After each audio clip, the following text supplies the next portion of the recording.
This is the D6 generation with your hosts Craig Gallant, little thing I like to call a joke, Russ Wakeland. I'd put the little white handkerchief on my head and go, "Oh, my brain hurts!"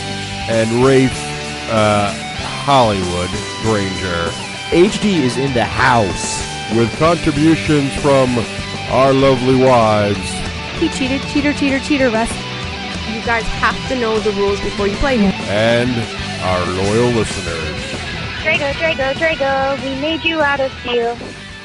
Welcome to another edition of Rapid Fire, the roundtable discussion of all things gaming, coming at you the speed of a zombie-driven, Gatling gun-toting, mine-laying B-35 in overdrive. Today we have a special shout-out, a great big thanks to you, to the D6G, for putting on an amazing podcast. Due to the East London Fellowship, have started our own monthly gaming day. Keep up that not-too-horrible humor and pronunciation. I'm Geekly McNerdigan, your host. Today, as always, our panelists are Russ Andretti Wakeland and Rafe Earnhardt Granger. Let's begin. Issue number 1. Auto racing is as old as the automobile itself, with people racing almost as soon as the first two cars were built. The first officially scheduled auto race was held in 1887. It was a 2-kilometer race and was won by a Mr. Burton, driving a car he built himself. His victory was somewhat tainted, however, as he was the only person to show up. Question: in what country was this famous race held, and what was it called? Rolling start, Rafe! France, the 100 Escapade. Roundy round, Russ! I'm going to go with France, too. Can't remember the name, though. I think you're both cheating! How could you possibly know that it was France? They're not known for racing. They're not known for cars. They bicycle all the time, dude. Race cars! I know, but they... you're blowing my mind. You just ruined the shtick. I'm going to just skip it and move on. We got one, Rafe, together. For a real one. Issue number 2. High five. In 1987, Games Workshop published a game and source book designed primarily by Rick Priestley called Warhammer 40,000 Rogue Trader. The first iteration of the powerhouse Warhammer 40,000 franchise, the subtitle Rogue Trader, refers to a character class that could requisition men and material from anywhere in the Imperium of Man in order to explore and conquer new worlds and systems, thus giving a framework to the battles played within the rules system. The rogue traders have evolved since that first incarnation, but are still brave and, theoretically, loyal men and women pushing back the boundaries of the Imperium of Man. Question: in the original iteration, how likely was it, expressed as a percentage chance of success, that a rogue trader could have a Space Marine squad armed with shuriken catapults riding in a used deodorant APC? Russ the Rogue! 15%. Rafe the Nafe! 0. Interesting. I might have to check your math. Let's see. Wrong. Carry the wrong. Goes into the wrong. Wrong! It's GW, guys. Whenever there's a doubt, you just dice it off. 50% of 50% of 50% is 12.5%. It's GW close. math. It's not that hard. Not close enough. Not close as you did. Number 3. Okay, number 1. Okay. Issue number 3. Movies featuring violent car races with weapons, tricks, and traps have been famous since the unforgettable Death Race 2000, when a very young Sly Stallone is pitted against a newly lamented David Carradine in a race to the, well, death. The remake last year added more special effects and cooler weapons, but the spirit was the same. And lest we forget the bedrock foundation of this entire run, Cannonball Run. In your dream car, what would be the best offensive item and defensive item you could have? Russ the Ratchet. Rockets and oil slick. Rafe the Rotorblade. Machine gun, Gatling gun, and caltrops. Well, since this is entirely subjective, I feel sort of bad, and I'm just going to whisper quietly, wrong. If you put giant plush teddy bears all over your car, people would hesitate to shoot, and you'd be patted in a crash. And as for offensive, how about huge speakers blaring Kanye West acceptance speeches? Anybody ever drive? I'd drive off the road to avoid those. Issue number 4. We've discussed time in episodes past, both its relativistic nature and the subjective viewpoint from which it appears for all observers without timepieces. However, did you know that as far back as the 5th century BC, some philosophers held that time is not a reality, hypostasis, but a concept, nomia, or a measure, metron? Some went further, maintaining that time, motion, and change were illusions. This is all a common theme in Buddhist thought. Question: given this argument, when did we start recording this podcast? Ramsey Cavity Rafe. When the lotus flower bloomed. Rubidium Oscillator Russ. About an hour from now. Well, as much as it pains me to say this, due to the elusive nature of time and thus the inadequacy of objective terminology in attempting to qualify or quantify anything related to temporal topic. Oh, who am I kidding? You're both wrong! Coincidentally, the answer is F equals e to the power of 2 minus e to the power of 1 over h. That's it for now. Thanks for listening and good night.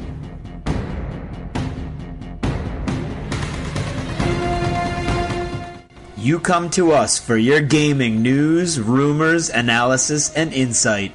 And if you're not careful, you might even have a laugh or two. Because that's how we roll at the D6 generation.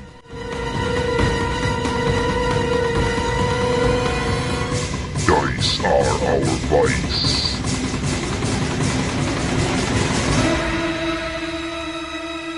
Hello! And welcome to episode 41 of the D6 generation. What's cool about 41? It's one away from 42, baby. I'm Russ Wakeland. I'm Craig Gallant. And I'm Rafe Hollywood Granger. And on today's show, what are we going to talk about today, guys? Today we're going to finally review Rogue Trader. That's right. Big doings. And we're going to review, it's kind of a preview show as a theme. We're doing Rogue Trader, which is not out yet, but soon. Yep. We're doing Russian Crush, which is the racing game we talked about, not out yet, but soon. And Nicole on When's Wives Attack scored an interview with Sally from Fantasy Flight Games. She's one of the designers on, guess what? Descent Sea of Blood expansion. Ooh, how excited are you? Oh, she's going to dish all kinds of cool stuff. And that's also not out yet, but later. So it is the preview episode. So it is quite the preview episode. Wow. That, that's the nature of time, really. It is. Who really knows? So it's packed full of stuff, so we better get started. It makes way more sense than France as a friggin' racing country. Oh, oui. But first, we should talk about thanking our sponsors. Rafe, who should we thank first? We should always thank first Dan from Myriad Games. And what a fantastic interview last episode, huh? It was great. Very nice interview. And I had to thank Dan again. He's not going to want me to bring this up, but I'm going to say it anyway. Nicole, my wife, volunteers for the PTO here at our local school, and she asked Dan, they're having a big fundraiser auction thing, could he donate a few games to be auctioned off? He donated, we're thinking like maybe one board game or something. He donated all kinds of mega pile of stuff, like bags and bags. Hundreds of dollars. Oh, it was crazy. So a little tip to those out there. If you live near a friendly professional gaming store and you are trying to do a little thing for your school or whatever, I bet they'd help you out too with some nice games. So be afraid to ask them. But that's great. Dan that just shows you he is kind of guy he is. He's in citizen. The community. He's right there for He's a citizen, man. He's a and citizen in the best sense of the word. And he supports the D6 generation on behalf of all friendly professional gaming stores everywhere. He does. Now, also, we should thank other fine sponsor, BattleFoam.com. BattleFoam.com. Protecting your army so you don't have to. And Romeo's cranking out some great stuff. Still selling those Space Hulk beautiful inserts. Space Hulk inserts. Yep, get your game going on there. I haven't got mine yet, man. I'm looking out for mine. Yeah, okay, we'll keep an eye out for those. Also, who else do we thank, Rafe? Well, we should thank our sponsor, Lone Wolf Development. Ooh. And you can go visit them and their fine products at www.wolflair.com. My favorite product right now, we're going to mention the other ones, is Army Builder. Wait. Oh, there's a wolf in the background right there. I heard that wolf. That's the sound effect. The official wolf right there. Very nice. So what are you doing with Army Builder lately? Well, I've been building Mach 2 lists. Sticking out. Now, is there already Mark 2 files and everything with the new point system on there? No, I've been kind of just using the Mach 1s and then just, because it's still the same models, but the point costs are a little different. I bet they'll be out soon. Keep an eye out for those because the fan base really cranks up pretty quick. They're usually really quick with that. Also, paintedfigs.com. Paintedfigs.com. You know what's on the way to Painted Figs right now? Ooh, your Space Hulk stuff? A bunch of Terminators and some Gene Stealers. Yeah, did you see the pics they posted, by the way? The professional level stuff Amazing looked really stuff. nice. Yeah, what's crossing them on the ocean, waving? Is your Marine. My Space Marines. Nice. You know what's funny is that I went... Okay, this is for those of you who are shipping anything, eBay or anything else. Don't go to UPS. Right. No. Okay? Because I made I did a bunch of eBay stuff. I shipped from my local, all kinds of stuff. The U.S. Postal Service. I go to the UPS place with a beautifully packed and packaged thing, and they're like, okay. They take it into the back room. They throw it into a bigger box that by the time I see it again, it's a giant. And it cost me double what anything that size and weight has ever cost me before. Why'd they do that? I don't, because they're UPS and it's a local little UPS branch, and they're trying to get as much business as possible. There's no hate. We were just very disappointed. Very in UPS. disappointed in UPS. But Naveen and Luke made outrageous fun of me when Luke got the package. He said, "Wow, I received an outrageously overpackaged and overpriced package today." Right. You know, I don't know if we've ever really gotten into this, but have you gotten anything back? They package it in such the cool way. Like each model's like kind of contained. I sent them like little... 30 battle lore figures, the little tiny ones. They came all back individually wrapped in foam and like each little one. foam balls that they then suspend and other kind of stuff. It's amazing. Oh yeah, But they could. To make up for all of that overpacking, Luke played vibration football with my models. Very nice. There you go. And also, we should thank, of course, one of Rafe's favorite computer makers, Doghouse Systems. Right? Sure is. Yep.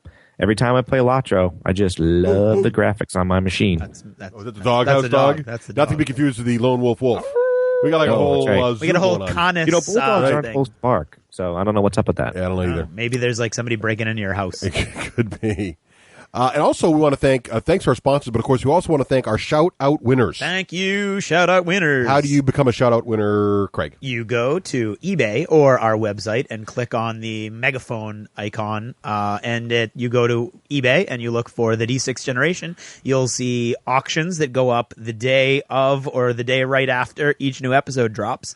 And you can bid on these shout-outs, and you'll get your own little statement said in character by any of our various Hosts. and sundry hosts and characters extraordinaire. And what happens if we make a mistake, Rafe? Rafe?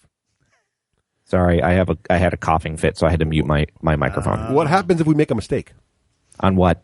Shout-outs. I'm glad he was there for that segue. I was like ready to go, and Greg was like, I was very impressed I was with napping. I talked to Russ, and he solves all my problems. the professionalism that was. I was like, ooh, so smooth. Unfortunately, it's a 3-person team. And it's fumbled. Sorry about that. I bungled it. So anyway, if we make a mistake on this show, we don't parry it way at the end. Oh no, up front, we're going to tell we messed up. And during Rafe's shout out last episode during the Hollywood Minute, there may have been an error, or there was an error. There may have been.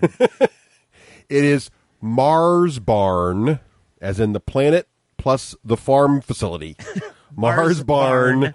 And they make dice bags, so check out Mars Beautiful Barn dice bags. via marsbarn.etsy.com. And Hollywood, being the consummate Hollywood professional he is, would not say that now because he wanted to screw it up again. Yeah, he was afraid. well, because I It's still not have it yet. wrong in my head. So apparently, if you want to talk smack, sponsor the Hollywood Minute. But if you want it pronounced correctly, best go to somewhere what's in the news. That's all I'm What's in the saying. news? Yeah, unless you're looking for spelling. Right. I sent her flowers, though. Oh, good. Okay. Oh, that's very nice. And probably a lie. What else can people do to help support the show, Rafe? Well, they can do my favorite thing and hit the donate button. Nice. And if you hit the donate button, you get some extra goodness from Dan. You do. Myriad Games will hook you up, and it explains all that on the website. And also, if you want to get a little more for your donation, what you can do instead of donating is get a little bling for your ka-ching. Ching. Hit the merchandise button on our website. Head on over, check out our shirts, our things. Working on a new shirt, probably hopefully next week or two. Cool. Yeah. Is Cool. it the tour shirt? Yeah, the tour Nice, style, I like it. what people are saying about the show I shirt. like it. More on that in the future. Okay. Yeah. And now, well, before we go into contests, we just mentioned our scheduling thing now. Yes. Why don't we do that? All right. So what's the deal on scheduling, Craig? Well, we've got a bit of an issue. Right. And that issue is I really want to go to the Arcane Legion's launch party. And who doesn't? And the problem, Me. Rafe. So if I could get Rafe to go and assist and direct this play for a night, It'd be fine. We'd be all set. Ooh, Unfortunately, I'll do that. Yeah, I don't know that they'd really react well to you. You need a I competent. don't think they would. You need a competent play director.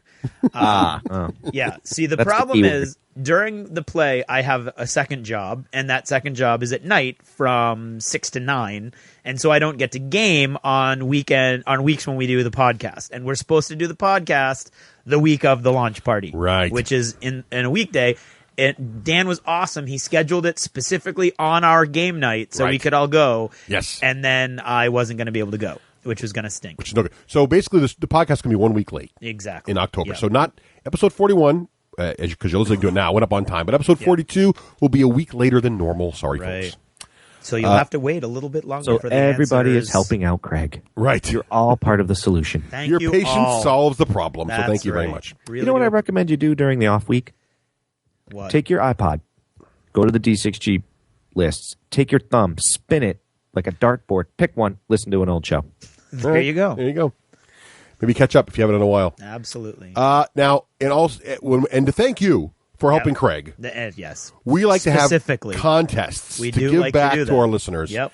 And Dan, who was on last show, was nice enough to set up a great contest. What was that Amazing. contest, Craig? Space Hulk, which apparently cannot be found for love nor money anywhere on the planet It's now. up to like $150, $150 that is, dollars on eBay. On eBay. Oh, I never told you guys. I bought like 10 of them, and that's me. That's you. See, all that time in the Latro auction house has taught me a thing or two. Yeah. If anybody we know bought 10 of them, and there's somebody who might well have, it's not you. Right. Yeah, good point. Yeah. And he's probably not selling any of them on eBay either. Right. The Space Hulk haiku contest. That's write a haiku. Google it if you don't know what it is. Okay. And send it to us it's about Space Hulk. Now, for bonus points, because Dan's being the final arbiter in this, right. He would like either a haiku about a friendly professional gaming store, or a little blurb about what you like about friendly professional gaming stores, or maybe what bothers you about your local store that makes it either not friendly or not a gaming store. Right. So to be clear, you definitely need the Space Hulk haiku first. That's the main contest. And then a little blurb at the bottom in some form about what you like or don't like about for your friendly bonus profession. points. For bonus points, right. It's not needed. Right. And oh my God, are we getting some responses out of this Good one? responses, partially because of the prize. I would imagine because of the prize. And who doesn't like a good haiku, though? Let's be honest. Well, that's true. Whenever we did haikus on DACA, they were I'm always a Shakespearean sonnet kind of guy. Which may be coming down the pipe sometime. Maybe we'll do sonnets next time. Who could say? And here's a little tip in case you didn't catch last episode. Dan does not want brown nosing. No, he does not want brown nosing. The main problem, though, is many of you are getting so excited about the haiku form that you're writing 8 or 9 haikus. Okay. Here comes Craig's rule. Yeah, 1 haiku, okay? And honestly, I'm trying to email everybody who sends me multiples, but I'm not going to be able to do that anymore. You're too kind. There are too many email. Honestly, if we get another contest like this, they're going to have to stop being so creative because I can't do all this. Oh, they're doing crazy. Yes, it's crazy. So you've got to send me one. If you send me multiples, I'm going to just take the first one, and that's going to be your entry. That's right. So please just send exactly what you want. Okay. Right. Also, and this is just me being very, very, very, very suspicious of my fellow humans. Okay. Just because this contest is really big, and just because Space Hulk is really cool, don't get your friends that don't listen to enter the contest. Well, why would they do that? That doesn't make sense to me, though. You think they're doing that, but I don't think they are. I am not saying they are. Well, because if you were, here's why that would be silly. And I know all you gamers out there listening to this show, you're not the kind of guys listening to 40K radio, having a You're real intelligent gamers. Okay? No, I love 40K radio. Just yeah, so do I. Yeah, just say it. But it's funny. You open it up to hard time, and Spencer always shoots back and hits me. Send an email to Craig. Yeah, exactly. But here's the thing. As you all know, you guys are running the numbers out there, sending me emails explaining exactly the percentile difference between 3+ and 4+ the revote roll. You guys have already mathematically figured out that if I tell 4 friends about this contest and have them enter it, it reduces my own personal chance of winning by 4. So that'd be totally foolish. Well, wouldn't it be that they're trying to do that to stuff the ballot box, but that one guy wins? No. They might be doing that. No. Anyway, they're not doing that. Be good little D6Gers. I'll tell you why it's getting such mad responses. Because A, it's easy to enter. It's a haiku. Yeah. And B, it's freaking Space Hulk. That's which true. You can't even get. I'm willing to give everyone the benefit of the doubt. I'm just saying, come on, No, I think it's legit. Okay. Yeah, I think our listener base is growing. Thanks to everybody telling 2 friends. Okay. But before we go on to achievements, yes, we do have one other contest. Uh-oh. Right, Rafe? We do. We do. Okay. We have a listener. His name is Steve Shortkin. Oh, okay. Yes. And he has a contest he'd like us to play. All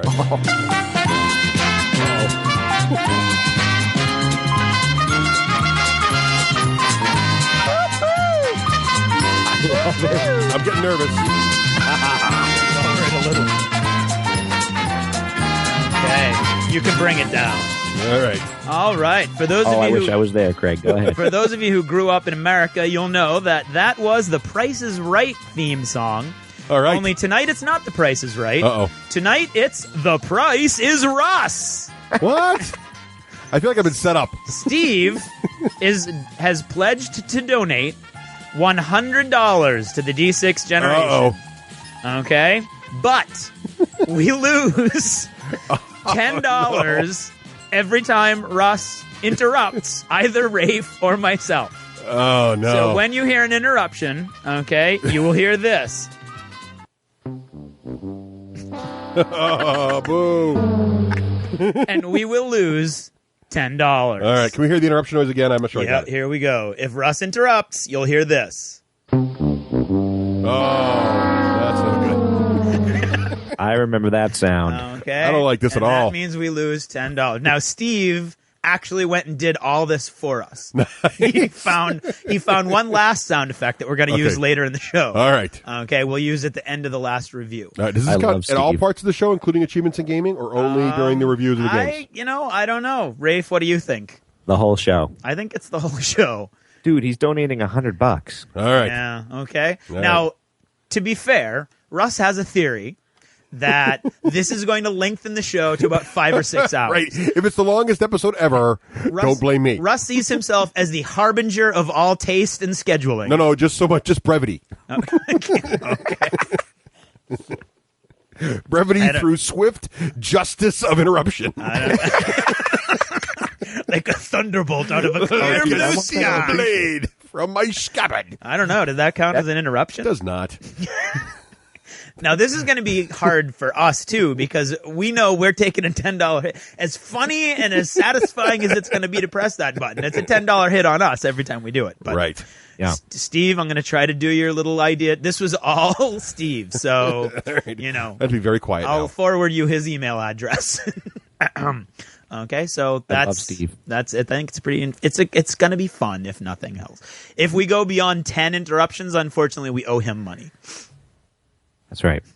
You may speak. Are you done now? Okay. All right. Moving right along, then. I don't know. There should be some sort of counter donation to be like if the show hits 5 hours. Oh, I wish you could see his face. Right now. Is he biting his tongue? What's he doing? No, he's making this little peaceful Buddha face, but he's laughing so hard his face is turning bright red. Oh, Craig, this is going to be the best show ever. Best show ever. Okay. Okay, good. So, Craig, I think coming up next is Achievements in Gaming. What do you say? You ready? I think we should go for Achievements in Gaming. Woo. All right. So, Can I do the shout-out again? Yes. Okay, go ahead. Oh, look at that. These guys are roaring. They really That's are. why I want to do it.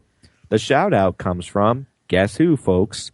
The Walkinstown Gamers Guild. Who, by the way, can listen to all 4, and today, 5 hours of the D6G in one go. Can you? No? Tiddlywinks time. I like that one. Trash talk to the listeners. I like it. I like it. Okay. So let's go first with games played. All right. Well, I've been working on, we did play a lot of Arcane Legions, right? We did. I played 4 times with Jeremy, Craig, Jeremy, and then Will. Wow. Guess how many I won? 2. 0. 1. Oh, really? I lost to Will also.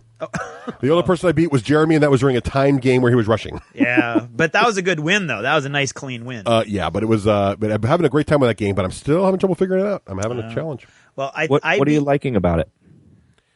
I like that it's army scale. I like that it plays really fast. I can get a good game done in an hour. I love painting my guys up really quickly, and I love how it looks on the table. And I love the depth of strategy, even though it's very, very simple. Like, as the more you play it, the more you realize all the cool things your units can do without a lot of complex rules. Like, I don't have to break out the rulebook and relearn the game every time I break it out. Yeah. Okay. And as we were talking about, I mean, there's so much. The game's so basic, but at the same time, the subtleties are so built into every little game rule that you're like, where like he's not. Okay, this may backfire. I'm like, No, it's good. I like it. Help Keep me, going. Russ. You have You it know in what I'm block. trying to say? He's looking at me going, no. If I had a rope, I would not throw it to you. What are you talking about? Anyway, so for instance, the mobility of your unit, you have to look at the card to see, oh, it only costs 1 to move me sideways, but Right. it costs 3 to move that other guy sideways. I mean, there's so much depth and variety built into just the basics of the game that it's got so much depth way beyond what you'd think at first blush. Well, I have to admit, I told Russ on one of our commutes home one day, I was like, I might have to rethink my plan on playing it. Not today. I don't have the itch to play it today. However, Josh is starting a Warhammer excursion type of thing. Yeah. And he invited me in, and I was like, no. And I was like, that's interesting. I like Warhammer Fantasy. Why don't I want to play? And somebody emailed me from the D6G, and they're like, as I get older, I kind of look at all my models I have to paint, and I think it's a chore. I think that's part of it. I mean, I could send it off to Painted Figs, obviously, but I'm just not even in the mood to play. And I'm thinking, these guys are just busting these things out. They're playing an army scale game, and when they're done, they just sweep it into a box top, and they're done. Yeah. Yep. Oh, it's crazy how easy it is to paint this up. Oh, yeah. And there's no assembly either. No, like trying to fiddly bit, trying to get your shield on. That's line appealing to up my in the lazy, movement tray, slothful nature. Yep. So onward from Arcane Legions, we have you guys played some War Machine. Mm-hmm. Yes. Now, everybody knows that, maybe everybody doesn't know, but Mark II War Machine, it's back. Mark II is out. It's Rafe's favorite miniature game of all time. So, it's been really fun. I played Russ. Russ played as Signar. Russ really wanted it to be Striker versus Vlad, but I didn't do that. Who did I play against you, Russ? I forget. You played Epic Ursk. That's right. And which you can do now at the low point level. How'd that work out for you? I crushed Epic Ursk and all his little minions. Went very well for me, actually. It was a good game for the Signar player. Yes. Yeah. Yep. And then I played Chris next week at a 15-point level, which was really fun because then we could put troops in it. Because Russ and I had played just starter box, and this time I played regular Erusk, and I had a lot of fun with that. Because I forget in which book, but Matt Wilson kind of said, "Hey guys, why don't you play with some new stuff? Stop playing the same old lists." And that's the challenge I've taken on to myself. So I have a brand new list. Everything's not painted. And I had a really fun time against Chris, learning what can Erusk do and what he can't do. Cool. So one of my favorite things is people will say to me, but he's a troop caster. I love taking what I call mismatched casters. Like, Erusk, a lot of his feats and a lot of his spells do affect troops, but he's got one, for example, called Superiority. It gives a Jack +2 mat, +2 defense, +2 speed. That's huge for a Khador Jack. Yeah. So you don't get that if you don't play Erusk. Nope. All right. And then there was Race for the Galaxy. Yes. You're laughing at me, and I hate you right now. We're in for 5 hours, baby. I played Race for the Galaxy quickly at the end after the big Descent game, which we'll talk about in a minute. Yeah. And we played with all the new expansions cards, but we didn't try some of the new expansions little invasion stuff because we're trying to play it quickly. And I ended up with a nice tie with Ian at the end. We both hit 32 at the exact same moment, and I tried to use military for the first time. But it was a tiebreaker. It was how many cards in your hand, and Ian had one more card than I did. So it was a good game. Fun. Always still fun. Cool. Now, who played BSG Pegasus? And I got to lay down some smack. Oh, I thought that was you, Craig. No. Here's what happened. So Dan came by on Monday night to drop all the school stuff off. And he said, why don't I bring Sarah? We can play Pegasus because Nicole and I have been moaning talking about it yet. So we broke out. See how this is going. Craig. So we broke out private viewings. It was private playing. Nice. We had my copy. We played it. And good fun. Although here's my comments. In the expansion, there's a bunch of new stuff. One of them is you can play the Cylon Leader. Yeah. And I got to play the Cylon Leader, and that was cool because you're the Cylon from the beginning, but you have a special agenda card. Right. And so just like the show, you could be playing like 6, but you don't know if 6 is being good or being bad. Yeah. Which is really, really cool. Like my condition was I would win with the humans, but only if 2 of the dials were within 2 points of each other. Wow. So at some points in the games, I'd be intentionally damaging the dial, look bad to try to get it to nudge it to the right spot. Oh, wow. That's cool. So that's cool. And then, or you get agenda card that's bad, so you don't know what they're doing, right? Yep. It's kind of neat. And then, like, there's one of them that says you win if the humans wins, but all the dials have to be below 3. Wow. Like that, like the Pegasus expansion. First of all, love the plastic base stars. That's worth the price of admission just for cool. that. Yep. Wait, love the what? In Battlestar Galactica, the base stars, the big Cylon ships out in space. Yeah. In the original, they're just cardboard. So you got all these cool fighters. Oh, yeah, I remember the that. expansion comes with plastic. It gives you 2 plastic replacements for the cardboard, so it looks much cooler. Ooh, that's cool. Also comes a little sideboard, which is another whole Battlestar, which is smaller, but it's the Pegasus. It's got really cool locations on them. Like one of them is the Pegasus has guns too. Yeah. And the guns do mega damage. Like you can kill 4 Cylon Raiders in one blast, but you roll a D8. Yeah. If you roll like a 4 or 5, you can kill a bunch of Cylon Raiders. But if you roll a 1 or a 2, because Kane's crazy, she'll like shoot down a Viper by mistake or damage the Galactica. So, really interesting stuff there. I went over there to try those guns out, and promptly it got shot and blown up. So it was, that was cool. The only part of the game, the expansion I don't care for, is the new Caprica part. Right, we didn't get to that part. So basically, how it works is you play the game normally with a bunch of new stuff in it, and then at the very, very end, when you're one jump away from Earth, instead of going to Earth, they land on New Caprica like in the show, and there's a separate board that you play through with the New Caprica stuff. Yeah. And it kind of lengthens the game a lot. And that's what I thought. It's sort of another mini game within the game. And you have to the rules are different enough where you really got to break out the book and relearn what you're trying to do. Huh. And it does capture the theme perfectly. And here's why. Because most people who enjoyed the series hated the New Caprica section. Yeah, that's true. And this game is phenomenal, except for the New Caprica section. So I think they did capture the theme. No offense, Corey and crew over there. But it's actually pretty cool, and the fluff of it's neat. And it does, when you escape, it does look pretty cool, like because you got to get the civilians out. And one of the best scenes of the show is when the Galactica comes in low orbit. Mr. and launches Viper, and that's just freaking phenomenal. But yeah, so I liked it a lot. I would give it a thumbs up, but I don't think you need the. I don't see myself playing the New Caprica part very much. Right. Still worth the cost of admission for everything else, though. Yeah. And there's like a little mini review, so now there you go. Cross that off our list. Okay. Right. The only other game I played was I'm at that point in my second year theater class that I bring the kids. I teach the kids how to make basic paper boats, and we play Roman naval battle on the floor of my classroom for a couple days. Using Uncharted Seas rules? No, using rubber bands, actually. Oh, that's even better. And I allow them to, you've got to choose one of 3 upgrades. You can either have a ram on your ship, better weapons, you shoot 2 rubber bands a turn, or sails and oars, which makes your ship more maneuverable and faster. Nice. And so it's funny to watch all the different kids kids who don't ever play games like this try to figure out. And these are big ships. The ships are like 12, 13, maybe 18 inches long for a really big ship. And they're all on the floor. We play on the whole classroom. So I have a blast with that every year. It's cool. like a big thing. And it basically underscores the fact that Roman theater was really all about entertainment and not about learning anything. There you go. Speaking of Uncharted Seas, too, Dan just told me that the new rulebook's in at Myriad Games, and he's got one put aside for me. So I have high hopes that it's back in. I'm hoping. I'm looking forward to playing that game because I love the you guys like that game. I do. We loved it. Well, I played some Descent. Yes, you did. And I played Descent. I played Descent with Nicole because she had the interview with Sally coming up, and she's like, "You'd like to try it?" And she enjoyed it, and not only that, she destroyed me. Yeah, that's like what I heard. Totally destroyed me in this game. Necromancy is not your friend, overlords out there. But this had a negative impact for the following Tuesday for the Descent crew because I put a little email out saying, "Hey, I'm looking for experienced Descent players for a really hardcore campaign."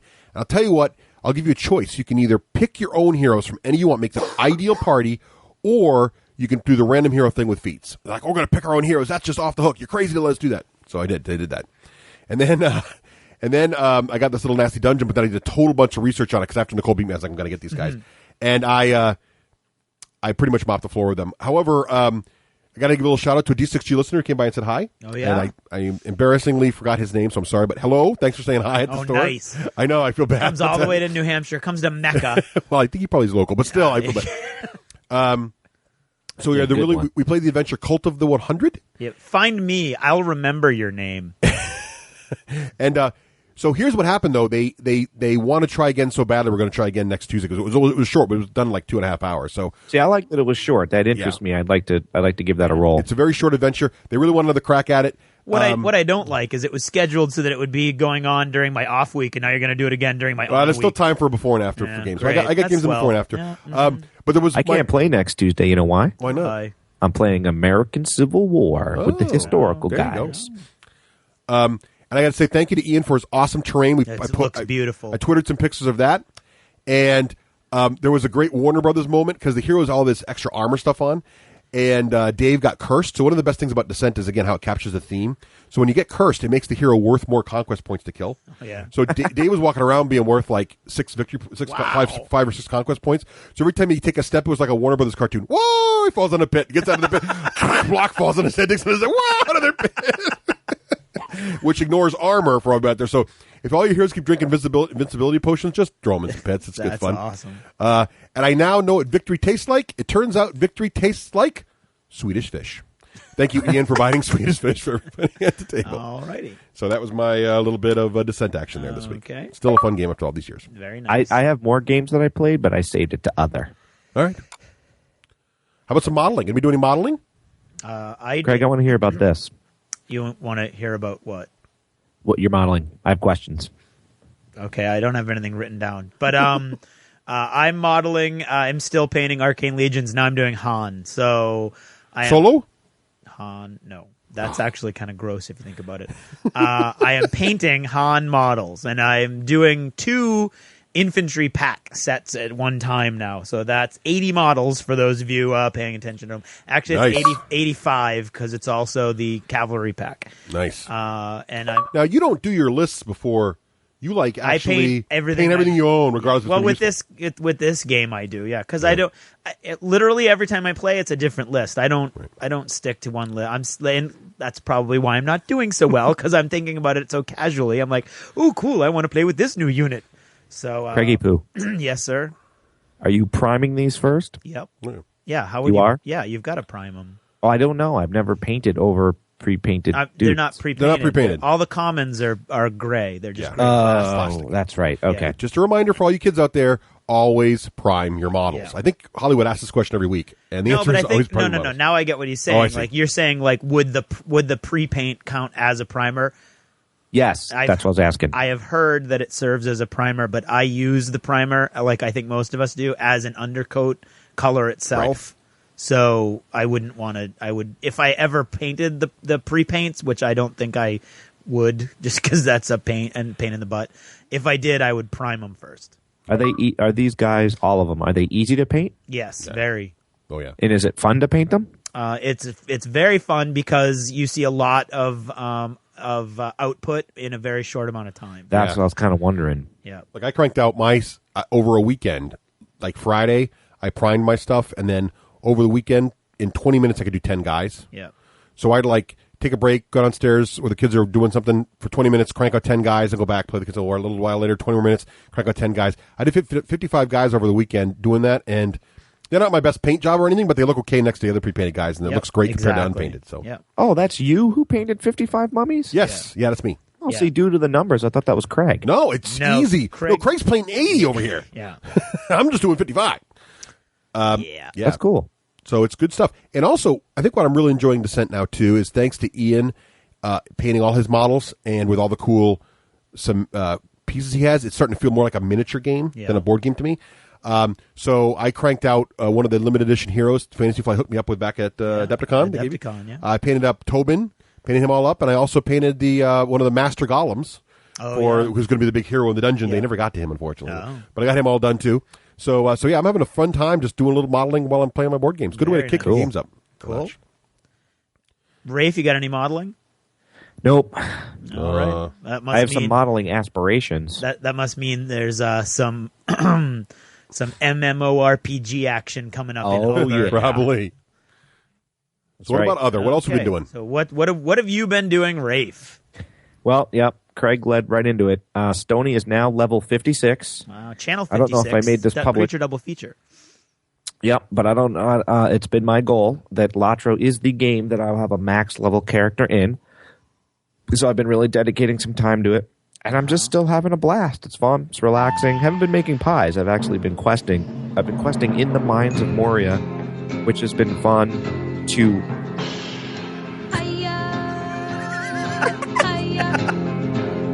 I make high like a summer. Please continue. Please continue, Ray. That's really loud for background music. That's really loud. Go ahead, Ray. Please like continue. that. Please continue. Oh, continue. Gotcha. I couldn't even hear you over that thing. Sorry. Yeah, I do love that song. So, the Mines of Moria is huge inside. And it's really cool because you just see the lore. So, yeah, if anybody wants to join me, Land Roval, Stoney, it's my goal. I'm out. Now, what's the highest level? 60. Oh, so you're very close. I am, but I'm not. Because Oh, guess yeah. what Turbine's doing? Expansion comes out December 1st, There you raising go. level cap to 65. Oh. I don't Wow. think there's any way I'll make 60 by December 1st. Oh, well. Well, we'll see. We'll see. All right. And that's you? That you're all set there? All set. Oh, okay. So How the about rest is you? I guess so. Wow. I read the grind rules because they're out. Yes. Oh, I didn't know that. Yep, they're out in PDF format. Now, what's the thing about the PDF that's upsetting you? I sent an email out. They're black and white. Say it ain't so, Matt. Say it ain't so. They're not black and white. You sent an email to them? No. Just to our little email. They look like they're black and white. Josh seems to think it's because it's a preprint, but I don't think so. I think that's. I've heard your arguments, and they are quite cogent. But anyway, they look good. I mean, the rules look phenomenal. It looks really, really, really fun. One of the mechanics looks really neat is, you get power dice when you do your moves in the game, like you do in Monster Apocalypse, and there's a timer which starts with a red power dice in it. So in your first turn, you get 1 power die in your pool, and that stays in your pool. In your next turn, you get 2. So as the game progresses, you get more and more power. So the moves get more dramatic as the game progresses, which is kind of neat. So it looks really, really fun. Very simple, but very cool looking. I've already got that on pre-order. Yeah, I do too, and it reinforced my decision to pre-order it, so I'm very happy. Excellent. Ooh, I have one more thing to say related to Grind. Okay. Did you guys know that you can now get all of the Iron Kingdoms, which is the fantasy role-play in the Privateer Press world, in the Iron Kingdoms, for free? Free download PDFs. I don't think they're free. Oh, they're not free? They are up as PDF downloads, but I think you have to go to DriveThruRPG and pay for them. Oh, okay. Yes, but they My are bad. up. I saw them on the forums, but I never clicked them. So they're cheaper than buying the book, and so that's a good option. Yep. The rules are free for the other games, like Grind and Mark II rules that are out now are free, but I think the RPG stuff is pay for a little bit. Which is pretty amazing that they put the Mark II rules out there for free. Yes, that was pretty amazing. Well, I think we should talk about that more in the future about how to best handle your expansions, because I think Privateer's breaking some ground there. Now, also, I got to play. I talked about this last episode a little bit. Halo ODST. You showed me the little movie. The movie. And by the way, I couldn't remember exactly what ODST stands for. It actually stands for Orbital Drop Shock Trooper. Okay. Nice. And Rafe was trying to ask, like, who do you play? What's your power level? Here's my analogy after playing the game a bit. So in the original Halo, there was those little guys with the funny looking, like, sort of Cadian hats running around helping you out. Those little guys are like the Imperial Guard level. So imagine most of the military is like Imperial Guard soldiers. They're pretty good, they're tough, but they're Imperial Guard. In the regular Halo games, you play the Master Chief, which is like the super soldier. He's the only one left. Imagine you get to play a Space Marine in amongst the Imperial Guard. That's sort of like but a really nimble Space Marine, but that's him. Yeah. Now in ODST, you're no longer the Space Marine. Now you're the Stormtrooper. So the guys that jump out of the planes and the better armor and the cool helmets. For people who don't play 40K, that's like in between the Imperial Guard and the Space Marine. Exactly. Special ops. That's what this guy is. And my favorite thing about the game now is that it's really like playing inside an episode of Firefly. Because the actor that used to play Wash, Alan Tudyk, is in there. The guy that played Jane is in there. Adam Baldwin. My boy. And, of course, Nathan Fillion Mal is in there as well. And the best part is, I think Bungie's just Firefly fans because their characters are essentially same sorts of characters. Oh, really? They are in Firefly. Like Alan is sort of this like techie little bomb disarming sort of weedy guy, and Adam Baldwin is basically pretty much big gun dude, like where's my gun, kind of thing, which is like Jane. Phenomenally fun. And I got to give a shout out to Utter, who found me on Xbox Live, and he's a listener to the show, and we did some firefight together. That was a lot of fun. Cool. And my rule for friends list on 360 is if you send me a friend request, my gamer tag is red space toof, TOOF. I will friend you if you include a little message saying I'm listening to the D6G. If you just send me a friend request with no supporting text, I don't know who the hell you are, and I ignore it. So that's pretty much how that works. Can I tell him my Raves 360 rule? I'm Stone Dogs, and I will ignore arrogantly all of you who send me friend requests, except for whatever, if you do something that I particularly think is funny or do something, then I accept you. You two are the most egomaniacal 360 Nazis. Totally. Oh, my egomaniacal. You've got to tell me who you are. Well, you got to earn my friendship. Well, yeah. Well, Russ mine's not like that. Mine's just basically I got to know who you are. Russ is a game home. No. We know that. He'll play with anybody. Right. I have standards. Yeah, that's true. I have standards. I was going to say that, and it was going to be mildly funny because Russ said that, but then Rafe came on and trumped him. I will ignore you completely unless you prove yourself worthy of my time and energy. Right. Was that a... Yes, hit that button. What?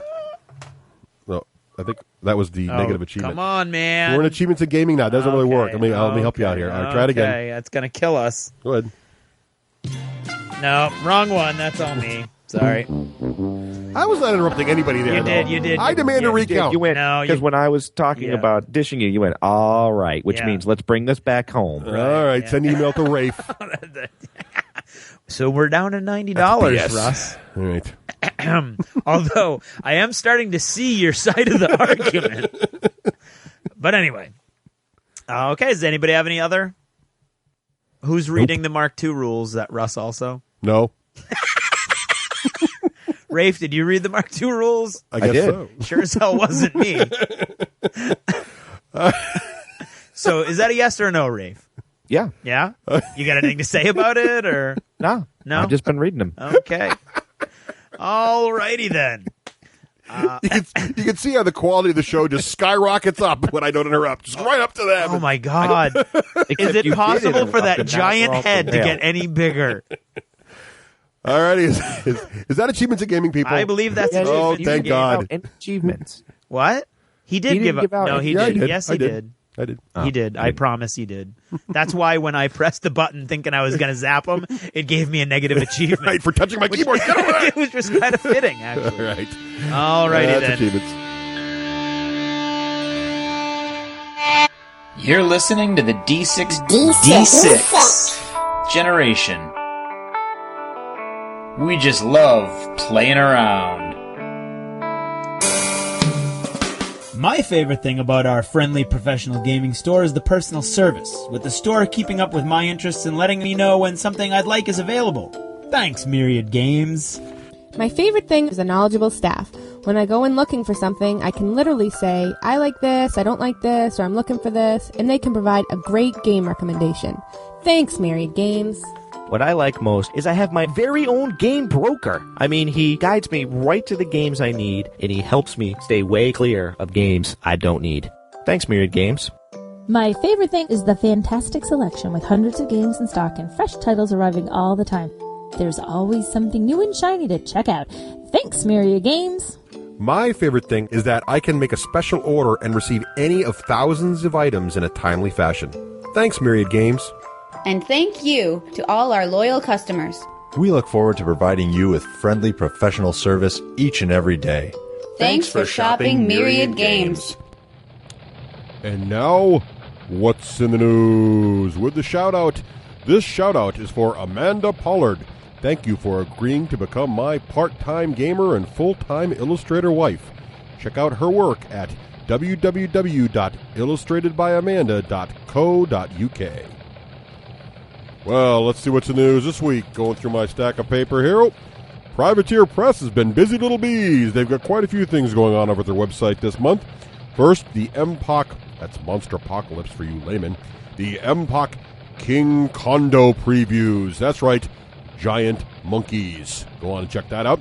Also, they've finally announced the Horde's Mark II field test date has been announced. But what's interesting is it's much earlier than expected. November 24th, 2009. That's right, not next spring or even next first quarter, but next month. Very exciting for Hordes fans who will now be able to try out their models against the Mark II War Machine, which was just released last couple of weeks. Also up on the Privateer Press website, the new Scrappers PDF for the new game Scrappers, which apparently is a board, sort of family-style board game coming from Privateer Press. And the other big news is the Grind Rulebooks PDF is out. Also, they've announced the release date for Grind, which is October 21st.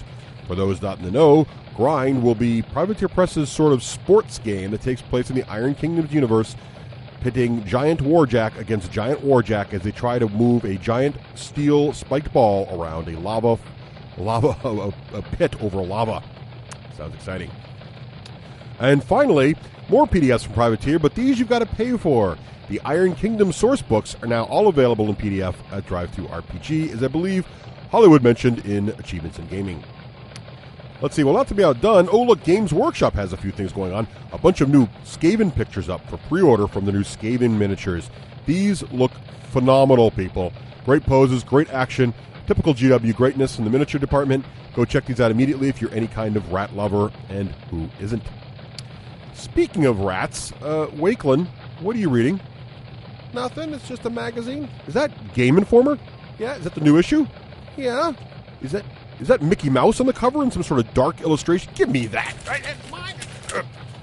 The latest issue of Game Informer seems to have an article about a brand new game featuring Mickey Mouse, but he's quite dark, and apparently Mickey has a paintbrush that he can wield.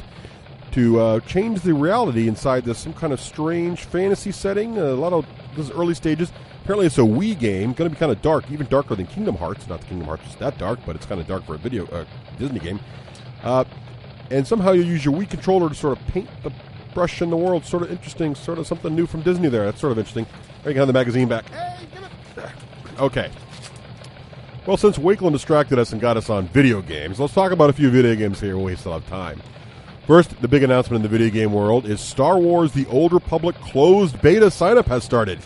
If you are an MMO fan, or even if you're just a Knights of the Old Republic fan, you might want to head over to www.swtor.com and check out what you need to do to get a chance at the closed beta. And speaking of MMOs, I know I do this for Hollywood because, this way maybe he'll take me out to lunch. We also have some information on EVE Online. Apparently MMOs are going macro here on us. EVE Online is a very well-established space MMO. Been around for PCs for a long time, since about 2003. And it is billed as the world's largest game. And you might be thinking to yourself, how is this possible? I thought WoW was the largest game. Well, the way they get around this little clever piece of marketing is that it's the largest single server game. So there are about 250 to 300,000 players in EVE Online, depending on who you ask. And apparently they're all on one giant server. So theoretically, all 300,000 people could come online at once and be in the same world. Where in most other large MMOs, you're actually picking different servers or shards to play on. And therefore aren't really all playing in the same place at the same time. Kind of neat. But that's not what the story is about. That's old EVE news. The new EVE news, apparently, is that there is a new game coming out, a new MMO called Dust 514. And it will be a direct tie-in to EVE. Now, the interesting thing about this is it's being developed not for the PC, but for the Xbox 360 and the PlayStation 3. Now, before you think this is some kind of sci-fi spaceship game, which is what EVE is, in EVE, for those who don't know, your avatar is essentially a spaceship, and you can do all kinds of great economic things, flying around, mining, fighting each other, building giant fleets, that sort of thing. In Dust 514, it's going to be a large-scale sci-fi, of course, first-person shooter, similar to other Battlefield games you might have played, sort of Battlefield 1942, Star Wars Battlefront, that kind of thing.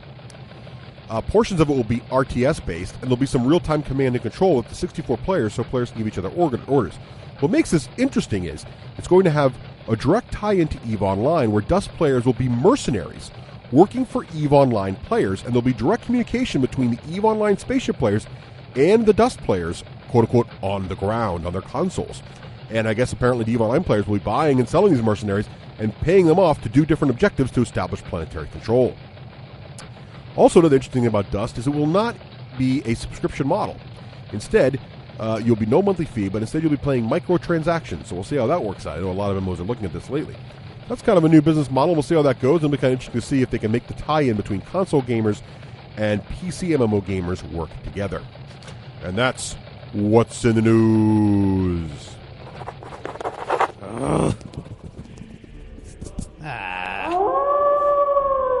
Tired of pen and paper? Take your game to the next level with Army Builder and Hero Lab from Lone Wolf Development. Army Builder has been the standard for Army construction software for miniature gamers since 1998. And coming out in July 2009, Army Builder 3.2 includes PDF support, streamlined user interface, mobile device output, and lots more. And for RPG players, Hero Lab is the award-winning character creation and management software for players and GMs alike. Hero Lab supports all the major RPGs from D&D to World of Darkness. With Army Builder and Hero Lab, point-and-click simplicity lets you spend less time prepping and more time playing. Download a free demo from our website, www.wolflair.com. Discover for yourself why 100,000 gamers have chosen Lone Wolf Development.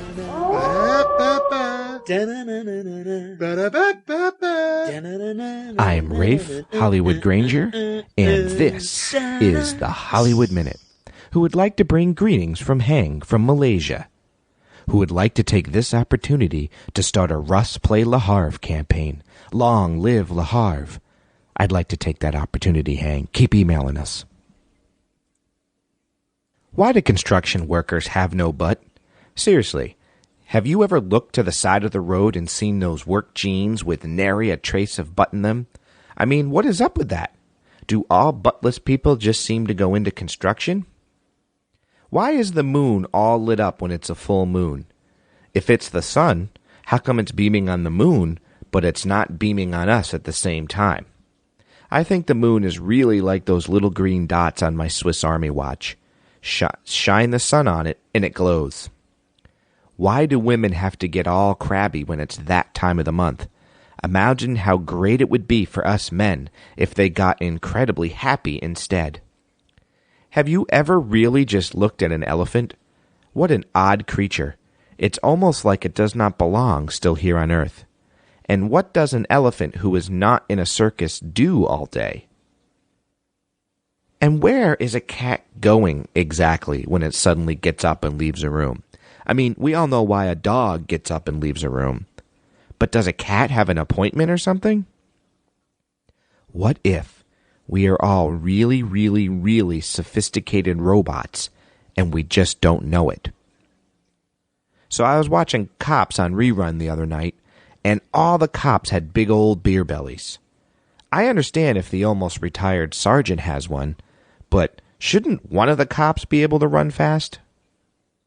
Okay, now, shh. I'm gonna let you in on a super secret Hollywood-only contest. Okay, I'm taking my microphone. I'm getting down underneath my desk so that Craig and Russ do not hear me. Due to the fact that Ross and his team totally hooked me up with my very own super great copy of Rogue Trader, I'm deciding to give away my other copy that I got from Gen Con and is signed by His Eminence himself, Ross Watson. Now, it is signed to Hollywood, but hey, that's cool, right? Okay, maybe not that cool, but whatever, dudes, it's a free book. But to win it, for me to give it away, to give it up, I'm asking for a big contest entry. I'm asking for a 3-person miniature diorama that is somehow connected to the D6G. It can be any genre, any theme, it can be anything. But it cannot be bigger than 12 by 12 by 12. All entries have to be postmarked by 11/24/2009. All entries will be judged by me and maybe some outside helpers. The winner will sit on my shelf at work. Okay, well, the winner won't, but the miniature diorama will. It'll sit there in all of its glory and will be known as the winner. And, of course, you'll be shipped the personally signed Rogue Trader book.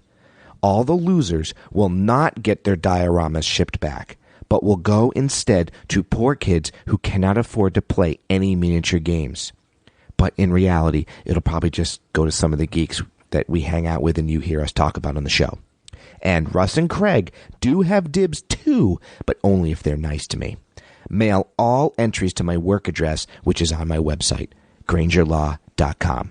Good luck. Oh, crap. I hear Russ's bellowing voice. Okay, I'm out of here.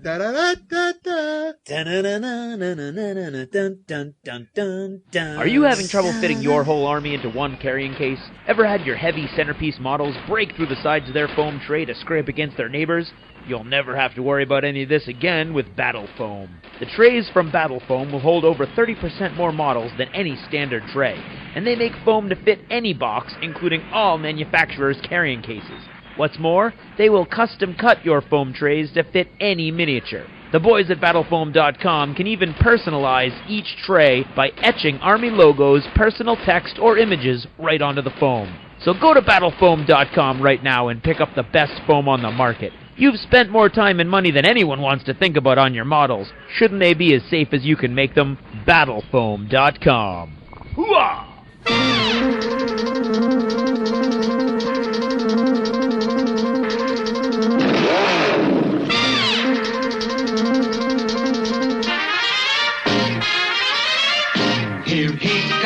Here comes Speed Racer. He's a demon on wheels.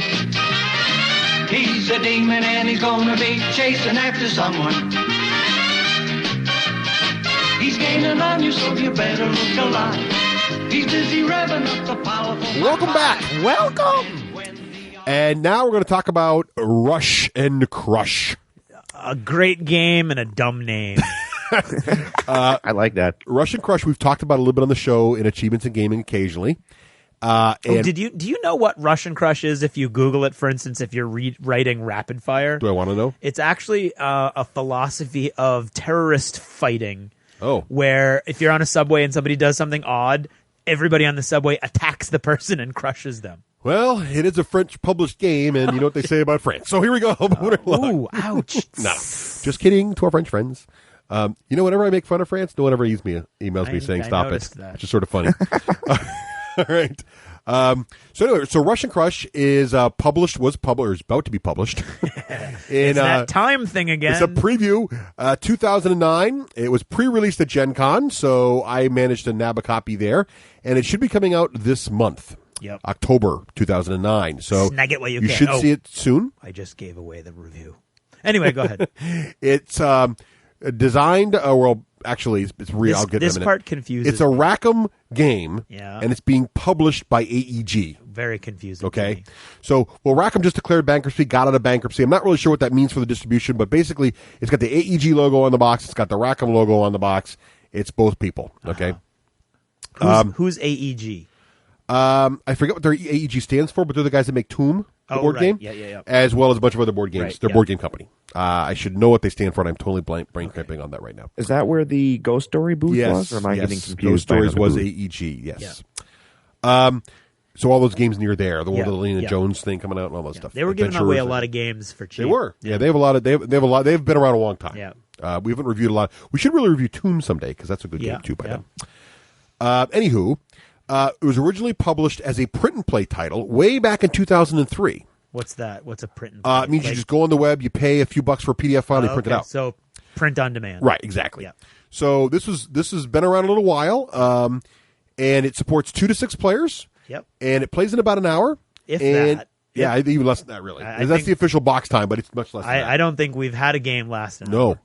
And the MSRP is $50, which is cheap when you start looking at the games we're looking at. I think when you're talking about nicely packaged box games, that's a fair price nowadays. Let's talk about the high level 30,000 foot overview. Okay, I would describe this game as Speed Racer meets Formula D. Okay, not Formula Day. Formula D was originally called Formula Day, and it's been reprinted as Formula D. That confuses me too. I know. Formula D, for those who don't know, is an IndyCar racing game. Very, very good. And this version the board looks a little similar to Formula D. This is about the only time we're going to compare it to Formula D, so we're going to go through in detail. If you don't know what that is, that's fine. So basically, you're racing cars around a track, and the track could be a closed circuit track, like a loop, like Indy 500, or it could be sort of what we call a rally track, which is a beginning and end, but that never loops back on itself. Yeah, roundy round. It's a high speed race, crazy track. So the reason I compare it to Speed Racer is there's sections with just like stone blocks you got to navigate through, or sections that are super narrow, tiny bridge. So it's crazy. It's not at all like a real official NASCAR track like you'd see with Formula D. You got weapons on your cars. And you're managing your car's resources, how much brakes it's got, it's how much boost is left and everything. As you're racing around this track, you can play team play. There's 6 players, and the cars are in colors of 2, so you can either play little racing teams or you can play all solo. And it's been loosely branded with Rackham with an AT-43 theme. Sort of. And, the only AT-43 part to this is that the names of the companies who sponsor the cars correlate to the major factions in AT-43. Right. But okay. That's three of them. Yeah, it's not like the branding in Grind or Blood Bowl where you actually see mechanics of the universe they're from in the game. The only mechanic, it's fluff. Yeah, it's just fluff. It's just a very loose theme. But it does capture the Speed Racerist theme very well. Very nice. The AT-43 theme is definitely tacked on. Yeah. I'm still surprised that the game, because it was just an impulse buy for you, but it's turned out to be such a great game. Yeah, well, let's talk about what comes in the box and what makes it a great game. Rafe, open the box. Nice. So inside the box, after you open it and smell the new game smell, you'll find 10 double-sided tiles used to build the track. So Formula D folks will know that the Formula D race tracks in most racing games are one giant board that unfolds, and usually it's double-sided with 2 different tracks on it. Yeah. What makes this game interesting is it comes with these cards that are about like maybe 4x6, 4x5. I think they're bigger than that. Maybe a little bigger, yeah. but they're long rectangle pieces that you could then They're double-sided with different pictures on them, and you can lay them out in a whole wide variety of ways to build your track. Yeah. And each one of them starts and ends at the same width, so they can all so you go can interlock together. them however you want. You can make a closed circuit. You can make a really wide oval. You can make a long S-shaped thing. You can do all kinds of crazy things. So that's very nice. So a lot of replayability right in track design. You got 6 cars. Now these are for folks who have not seen Formula D. These cars are very, very small, like millimeters long, very tiny. like very tiny. And they're available in the game. They come in 3 colors, and unfortunately, it's just the injected plastic. It's injected plastic. So there's 2 yellow cars, 2 blue cars, and 2 red cars, I think. Yes. And the problem is that you can't tell the difference between the 2 blue cars. Right. So they're slightly different design, but they but look it's almost identical. Negligible. Yeah. So what I did was I took a little paintbrush and just added a splash of color to each car. And they look lovely. Oh, thank you. Just to give them. So if you see the pictures that we've tweeted out about my racetrack, and you see the cars with colors, I want to make it clear that that's not how they come. Yeah. They're all monocolor. I just happened to do that to mine. Right. Now, also you get 6 dashboard cards, and these are the cards that are going to let you manage your car while it's driving on the track. And more about them in a bit. You get 6 driver cards, which are little inserts that go into the dashboard card. So when you get the game, it looks like they're all one piece, but actually the drivers pop out. More on that later. You get these little gear shift pawns for tracking your current gear. You get a bunch of clear counter tokens, little plastic discs, which are kind of cute. You get some mine tokens for laying the mines. You get your starting line, which is important because you can move where you start from. So there's no piece that's a particular starting piece. You can build your track however you want and then put the starting line counter wherever it's going to be. So you can really another way to customize your tracks. You get a little bit of dice, and you get 2 rule books. Now, the components are all pretty cool until you get to this thing. And there's 2 rule books. You get a basic rule book, and you get an overdrive rule book. Both rule books look fat, but it's because they're in multiple languages, which is fine. That's not the problem. They are full color, but because it's a Rackham product, apparently, you're going to hear me pick on Rackham a little bit here. Because here it comes. This is the first Rackham game I actually like, so let me just get that out of front. And it's not for lack of trying. And it's not hate. It's very much disappointment in certain elements. You've heard me on the show go on and on about certain things in rulebooks. There is no quick reference things anywhere in the game. There is no index, and there is no table of contents. Okay? Yeah. Now, the section that's your language is only about 10 pages maybe. Yeah. So it's not that much, but as you hear me describing the different rules of the game and how many tables there are to look up and the fact there's no quick reference, that's really sloppy. Also, because it's translated, apparently Rackham likes to cut the translation budget because they've had this problem in Confrontation and in 1843. There's a lot of bad translations in there. Not as bad as Chinese government translations, which are awful, but pretty bad. But they're pretty bad. I mean, it's like you can't even read the fluff and enjoy it bad. It's like, kind of stuff. It's like reading an old Godzilla movie. Let's just put it that way. So, unfortunately, it does look cool. Nice graphics in there, though. But despite all that, I think the game does overcome some of that. So let's get into more of... As a person who was taught the game by Russ and didn't have to read the rulebook, I'd say the game overcomes all of it. Well, what also helped me was, and this might help Rafe understand, if I downloaded this PDF file and looked at it, I might have stayed away from the game, but what saved it for me was the demo at Gen Con. Yep. Because I was able to not see the rulebook, play the game, absolutely like it, and just buy the game without ever having looked at the rulebook. And then when I got the rulebook, I was like, oh. So you need someone in your group like Russ who's going to suffer their way through the rule book and then teach the rest. And I tried to help people, and I'll more on that later. Yeah. Okay, so now I should also say, because there are 2, what is nice about it, there are 2 rule sets. There's the basic rule set, which is very, very simple. And then there's the overdrive rule set, which just has a little more flavor, a little more randomness to the game. Some elements of the overdrive rules I really like. So since you all out there are very intelligent, very smart, very savvy gamers, I'm going to go right to the overdrive rules and skip the basic rules altogether. Okay? But suffice to say that there are some nice basic rules in there if you want to play with your kids or just intro to some people and keep it simple. And they are very basic, They are very basic, simple. And the overdrive rules don't make it that much more complicated. Nope. They just add a few more dice rolls here and there. I think it's neat. I think it's only a little bit more complicated, but adds a whole bunch. Because you'll see, when you read the basic rules, you'll see there's ways that the certain mechanics of the game, certain cars have advantages over other cars that go away in the... Does that one count, Rafe? That might count. I think that one counts. Oh, damn it! He's trying so hard. He is, too. but I wasn't done when he jumped on me. All right. I don't even remember what I was going to say. I don't think you were saying anything. Ooh. Wow. So, Take this. well, you can't count that twice. That's great. No, I was about to complain about you, and you jumped all over me. All right. Okay. All right. So let's talk about setting the game up. Because setup time is important, and this game's got pretty low setup time. So first thing what you do is you grab your stack of cards that are the nice, big, thick cards that are going to be the track. Yep. And you lay them out in some kind of track. There's a nice little sample track in the book, and you want to go with the simple one to begin with, probably to avoid dying early. Which is easy. And let's talk about what these look like. So if you haven't played Formula D before, because it looks like it, the track itself. So you'll see each section is going to be a track, and let's say it's a straightaway. There's a bunch of little tiny black lines in the road part of the track. Yep.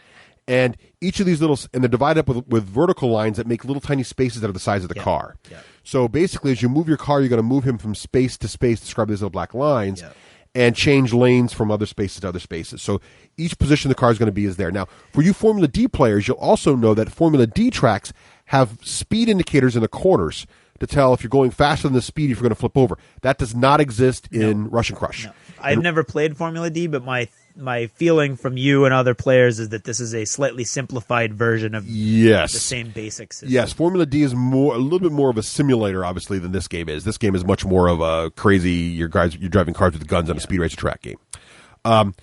So that's the biggest difference how it looks if you're a Formula D guy. But if you're not a Formula D guy, just understand that there's a little grid of movement rectangles that you move your car through on the track. And also, I love how crazy some of these track sections are. Beautiful. They're just cool. There's one that's a very narrow bridge. It's only one lane. So you come out of like a 5-lane wide section. All of a sudden, you got to zip down to one lane. Beautiful place to put mines. And the guy gets over there first and drops the mines down. You got to. Oh, yeah. Oh, it's awesome. There's some that are just total walls of rock with like little narrow gaps between them and all kinds of craziness. And the artwork is cool too. I mean, the street lights and the audience. I mean, the crowd is all in there, and even like some of the street lights are out. Like they're broken. So I mean, it's and there's sections in the corners that look like they'd be normal, but there's a wall that's caved in because someone hit it earlier on the track, and that was not an interruption. I was about to say the level of detail is great, and you jumped on me, Rafe. I'll do it myself. Yep. Damn it. I hate to admit it. Now, I understand you're all excited, Russ, but deal's a deal. Okay, go ahead. Can I go now? Yep. All right. Okay. So those are the cards, which I like, and that makes it really feel like Speed Racer. So you got the track laid out, which doesn't take very long because the cards are nice and big. Slap them down. Everyone's going to grab a dashboard of the car they're going to play. And you can either hand them out randomly or whatever. The first time you play, you're probably going to leave the driver on the dashboard, but you can pop them out and change them. A little more about that later. Oh, so the cars have different stats? Yes, the cars are not all identical. Yeah, that's another big difference in Formula D. Each car is slightly different. Okay, because I've played Formula D before. Yeah, this is not like that. All the cars have different weapons. We'll get into that. And some of them have better braking. Some of them have not better braking. Better steering or better armor, specifically. And then the different drivers that you can pop in and out have different weapons they put in their car. So by changing the driver in the car, you could put the guy with the machine guns in the heavy armor car one game, and then maybe in the better steering car the next game. You can pop them in and out. It's really cool. The replayability is amazing. Oh yeah. So you grab your dashboard, and then you're going to take your tokens, and you're going to populate your dashboard with all the starting positions of your tokens. Because like Formula D, as you do things in the game, you're going to burn through resources of your car. So you're going to burn through the amount of steering, your car can use to kind of like tires getting thin. You're going to burn through your brakes. You're going to burn through your turbo boosters. So what happens is you're going to put a token on your steering track, and that goes from 0 to 6. So you start the game with 6 steering points. Some cars have onboard computers, and all that means is the card actually shows more steering points. So you go up to like 8, I think, on those guys. 8, yep. Then there's a braking track, which you start at 6 also with your token, and that can reduce to 0 as you try to slow down faster in the game. There's also a turbo track, which again starts... Wait, so these are on your dashboard? These are all on your dashboard, right? So you're just putting a little clear plastic thing on the 6s on these things telling you you're full. And as you use them in the game, you're going to slide this plastic thing down to mark off the ones you have left. Then there's equipment. So your car is going to have 2 weapons, a boost, and a fire extinguisher that are different by driver, as I said, and you're going to need to put a little plastic thing on those because as you're taking your turn, you got to mark off the weapons you use because you only use one weapon. So if you're using a machine gun, then you can't use the side bumper, for example. Yeah.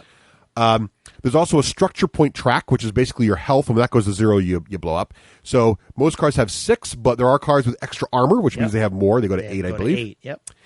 And there's also an interesting thing. There's a heat track, which indicates how much overheating is going on in your engine. And that's the only track. All these tracks so far start at the maximum number, but the heat track starts at 0.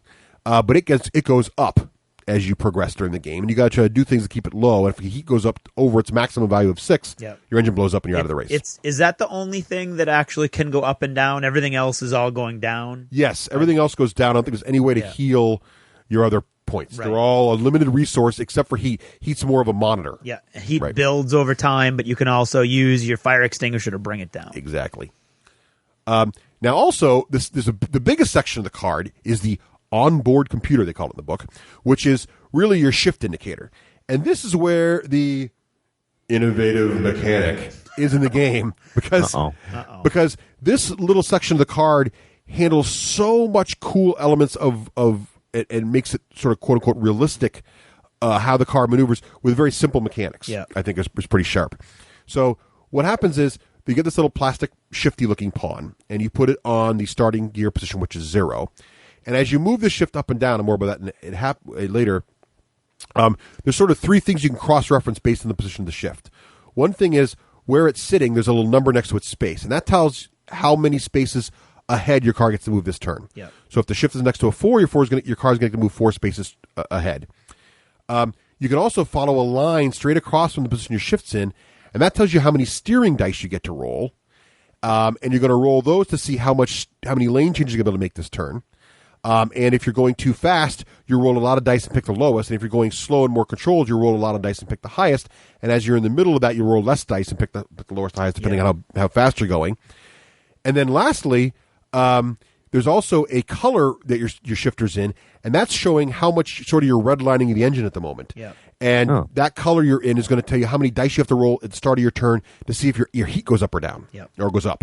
So basically, this one little shift position tells you, is your engine redlining, how fast are you going, and how maneuverable you are. Right. And it's very simple. I mean, it sounds complicated, but the way that it's all laid out graphically makes it very easy to just look at it and at a glance tell all that information. After one turn, you completely understand the mechanics of it and how you got to control your engine and everything. It's really neat. And one thing that you might have gleaned out of this, you Formula D players, is in Formula D, the speed you're at dictates a random distance forward, right?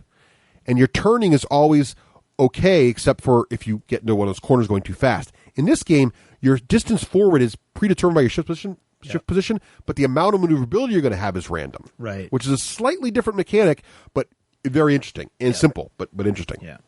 I like it. Okay, so you got your card laid out in front of you. You made a track real quick. You got your card out in front of you. You put all the tokens on everything, mark it, everything's maxed out and ready to go. You put your shift on the 0 spot, and then you're going to pick your pole positions, where you're going to start. How that works is simply some lucky player gets to be player number 1.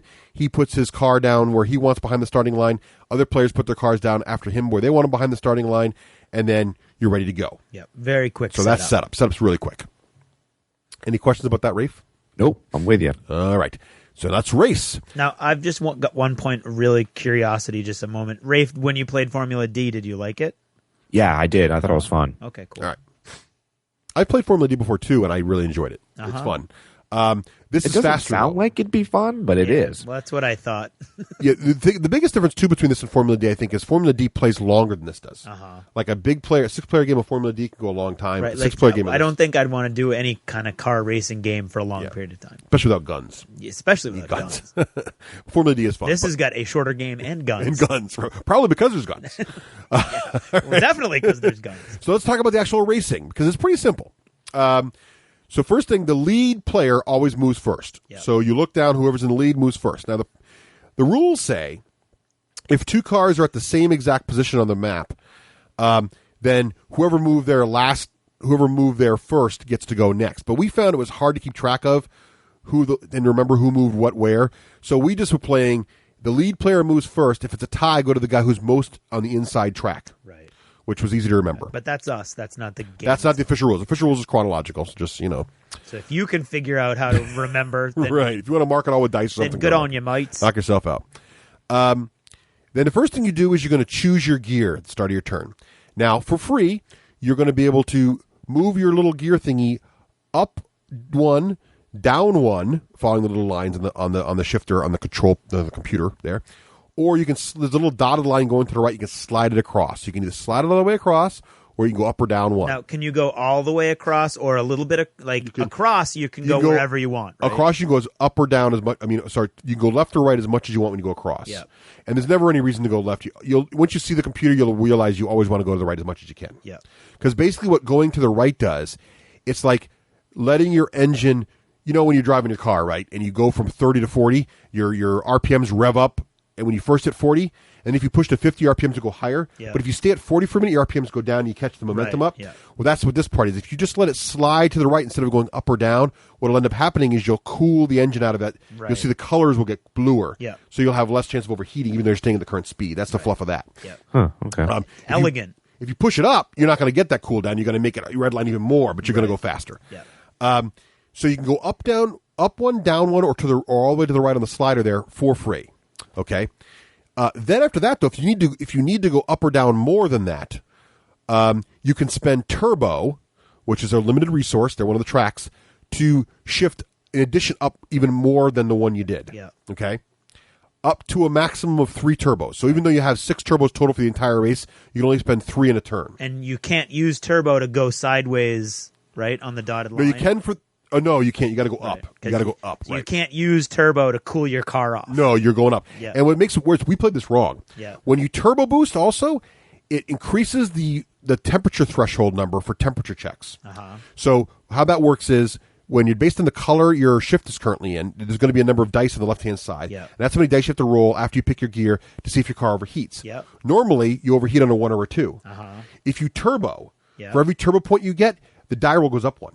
You're kidding. No, we've been playing this wrong. So if you turbo once and you got to roll 2 dice, then you normally would go every die that rolls up a 1 or a 2 would overheat you. But if you turbo once, now if you roll a 1, 2, or 3 on those dice, you overheat. If you turbo twice, you're now getting out of. And there were times we were turboing a lot. So boosting all in one turn is very risky for heat. Because remember, if your heat goes over 6, boom. And also driving around with a lot of heat's dangerous because guys are out there with flamethrowers trying to create your heat even more. So you got to watch out. So heat is very risky. So that's now the different cars that you get. Do they let you turbo with more skill or something? Well, they let you steer with more skill and have more armor, but there's no better turboing. Okay. So far, there may be expansions later, but so far, everybody's turboing is the same. And it's not like the flight games then, where your driver will let you have a different point to roll. No, not in this case. Okay. Now, what's interesting about the turbo? So what's interesting about this too is if you want to shift down more than 1, you can, but in that case, you're spending brake points, right? So remember, there's a brake track. So if you decide your shift is currently in like the 10 squares per turn road, and you see a big turn coming up ahead of you, and the reason you want to downshift is in Formula D, you want to downshift because it says if you move more than the next number of squares this turn, you're going to wipe out. In this game, that doesn't happen, but you roll less dice to see how many lane changes you get. Or more dice and take the lowest. Right. So if you're at a very high speed, you might be rolling 4 dice for the number of lane changes you get and picking the lowest. Yep. And if you roll a 1, you only get 1 lane change. And if you're going into a section of track that's got like, you got a zigzag block, get a zigzag through, running at speed 10 is not good. No.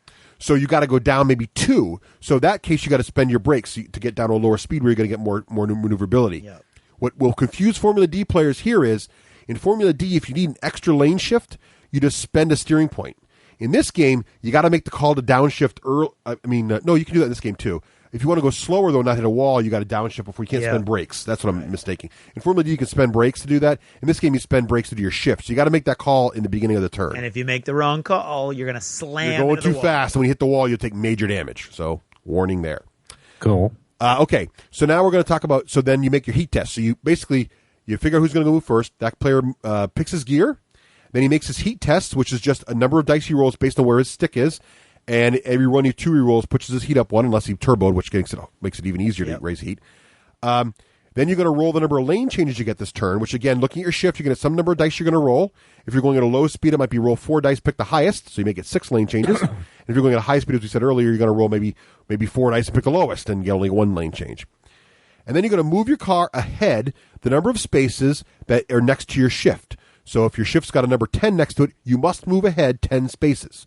As you're moving ahead, you can also change lanes, and you got to keep track of both how far ahead you've moved and how many lane changes you've used because you got a maximum number of lane changes. So what we got in the habit of doing was I'm moving my car. So I move my car 10. I go 1, 2, and I shift a lane. Every time Craig sees me do a lane shift, he starts counting them on his fingers. Yep. And at the end, we know, okay, I've used all my lane shifts and I've used my thing. And how far I've gone. If I need to make an extra shift above what I rolled, I can, but then I burn steering points. Right. All right, so that's where you start burning steering points in the middle of your move. And then also, as I'm moving my car, once during my turn, I can activate one piece of equipment near the top of the sheet, so I can either fire the guns or use a flamer or use my rams, and more on exactly what those do later. And once during the end of my turn, I can either fire the booster, which is not to be confused with your turbo. You got like an afterburner you can use. Or I can push the fire extinguisher button and cool the car down. So if I use the fire extinguisher, my heat goes down 1 pip. And that's the only way to lower heat in this game. So this is all driving still. We haven't gotten into any combat yet. Nope, this is just driving, right? All right. So we're moving ahead. We're changing lanes. We're avoiding obstacles. And if we want to activate equipment, I can fire my guns if I want to right at this point, but we'll get into how the guns work in a bit. So then I can boost. If I boost, we'll get to boosting a little later. So I can either boost or I can cool the car off. And that's it. And once I'm done, it's the next player's turn. And that is really the whole game in a nutshell, okay? Except for collisions and weapons, okay, and boosting. All right, so that's pretty much it. You figure out if it's your turn to move. If it is, you pick your gear, do your heat tests, roll your lane changes, move your car, count the lane changes, spend some steering if you need to do extra lane changes, and then activate some kind of weapon, and then either boost or cool yourself off, and you're done. Next player's turn. Okay. Right? What isn't boost just move straight ahead one? Well, yes. What boosting does is if you choose to boost, which is a piece of equipment on your car, at the end of your movement, you say, I'm going to boost. If you boost, you can move ahead up to 1 to 3 spaces. Oh, right. Right? And for each, and you can only be straight ahead, though. And each additional space you move, you're going to roll one of the heat dice. Yep. And if you roll a 1 or a 2, your heat goes up. Uh-huh. Okay, so if I boost for 3 more spaces and move 3 straight ahead, I roll 3 dice. Every time I say 1 or 2, my heat goes up even more. Yep. So if I turboed this turn and I boosted, I'm really hot. And remember, you have to either boost or use your fire extinguisher. You can't do both. So if you need to cool down, you won't be boosting. Right. So basically, you can boost all you want until you run out of heat. And then It sounds like there's the cars are running a lot hotter than they ran when we played. In fact, when I played more recently, they blow up a lot from heat now. I was gonna which say. makes the flamethrowers much cooler. Because remember, we were kind of like, they're like, okay, now they're nasty. So the off-the-line boost turboing is risky. Yeah. Or turboing more than once a turn is risky. And that's it. Though that's pretty much the maneuvering of the whole game. Now, if this was Formula D, you'd pretty much be done. But you have intentional ramming, and you have weapons. So let's get into that real quick. Okay, let's talk about ramming and collisions. Now, so far the rules sound pretty straightforward. There's this really cool little chart. Here's where the rules get to the point where you can tell it's written by Rackham. And again, this is not hate. This is just disappointment, okay? Because there's a little bit of inconsistencies here in some of the tables you have to look up. So let's talk about this a little bit. So first, we're going to talk about collisions. So basically, ramming and collisions happen whenever you attempt to move your car into a space that's either already occupied by your opponent or occupied by a piece of wall. Now, most of the time, you're going to be trying to ram. You're not going to voluntarily drive into a wall, but you're going to but you might get stuck driving into a wall if you've run out of steering and you've gone too fast and you're in trouble and you rolled bad. Because what will happen to you is you're coming in towards a corner, you're out of steering points, you're hoping you're going to roll well on the steering roll, and you got 1 die and you roll a 1, and you're pretty much going to smack into the wall, and hopefully not going so fast it's going to kill you. So let's talk about collisions. So, but voluntarily hitting other cars is not only encouraged, is encouraged, but it's all that happens. So how does that work? So basically, I'm going to try to move into my opponent's spot. If he's directly in front of me, and I'm basically ramming him from behind, I'm going to roll 1 die for each space of movement I have left. So if I'm counting up, I'm moving 10 this turn, I've gotten to 7, and suddenly Craig's car is in my way. That means I've got 3 movement points left. Yep. I simply stop my movement, and I'm going to roll 1 die for each point of movement I have left. So the more movement I have left, the more dice I'm rolling. Okay? And then we just look at the results of the die. Each time you see a 1 or a 2 on the dice, both of us take a point of structure damage. Yep. If we see a 3 on the dice, only the defender takes the damage. So Craig would take the damage. Right. And if we see a 4 through 6, nobody takes any damage. Uh-huh. But if my car has a piece of equipment on it called the combat bumper, which is a special thing on the front like a ram, then if I roll a 3 or a 4, only Craig takes damage. Uh-huh.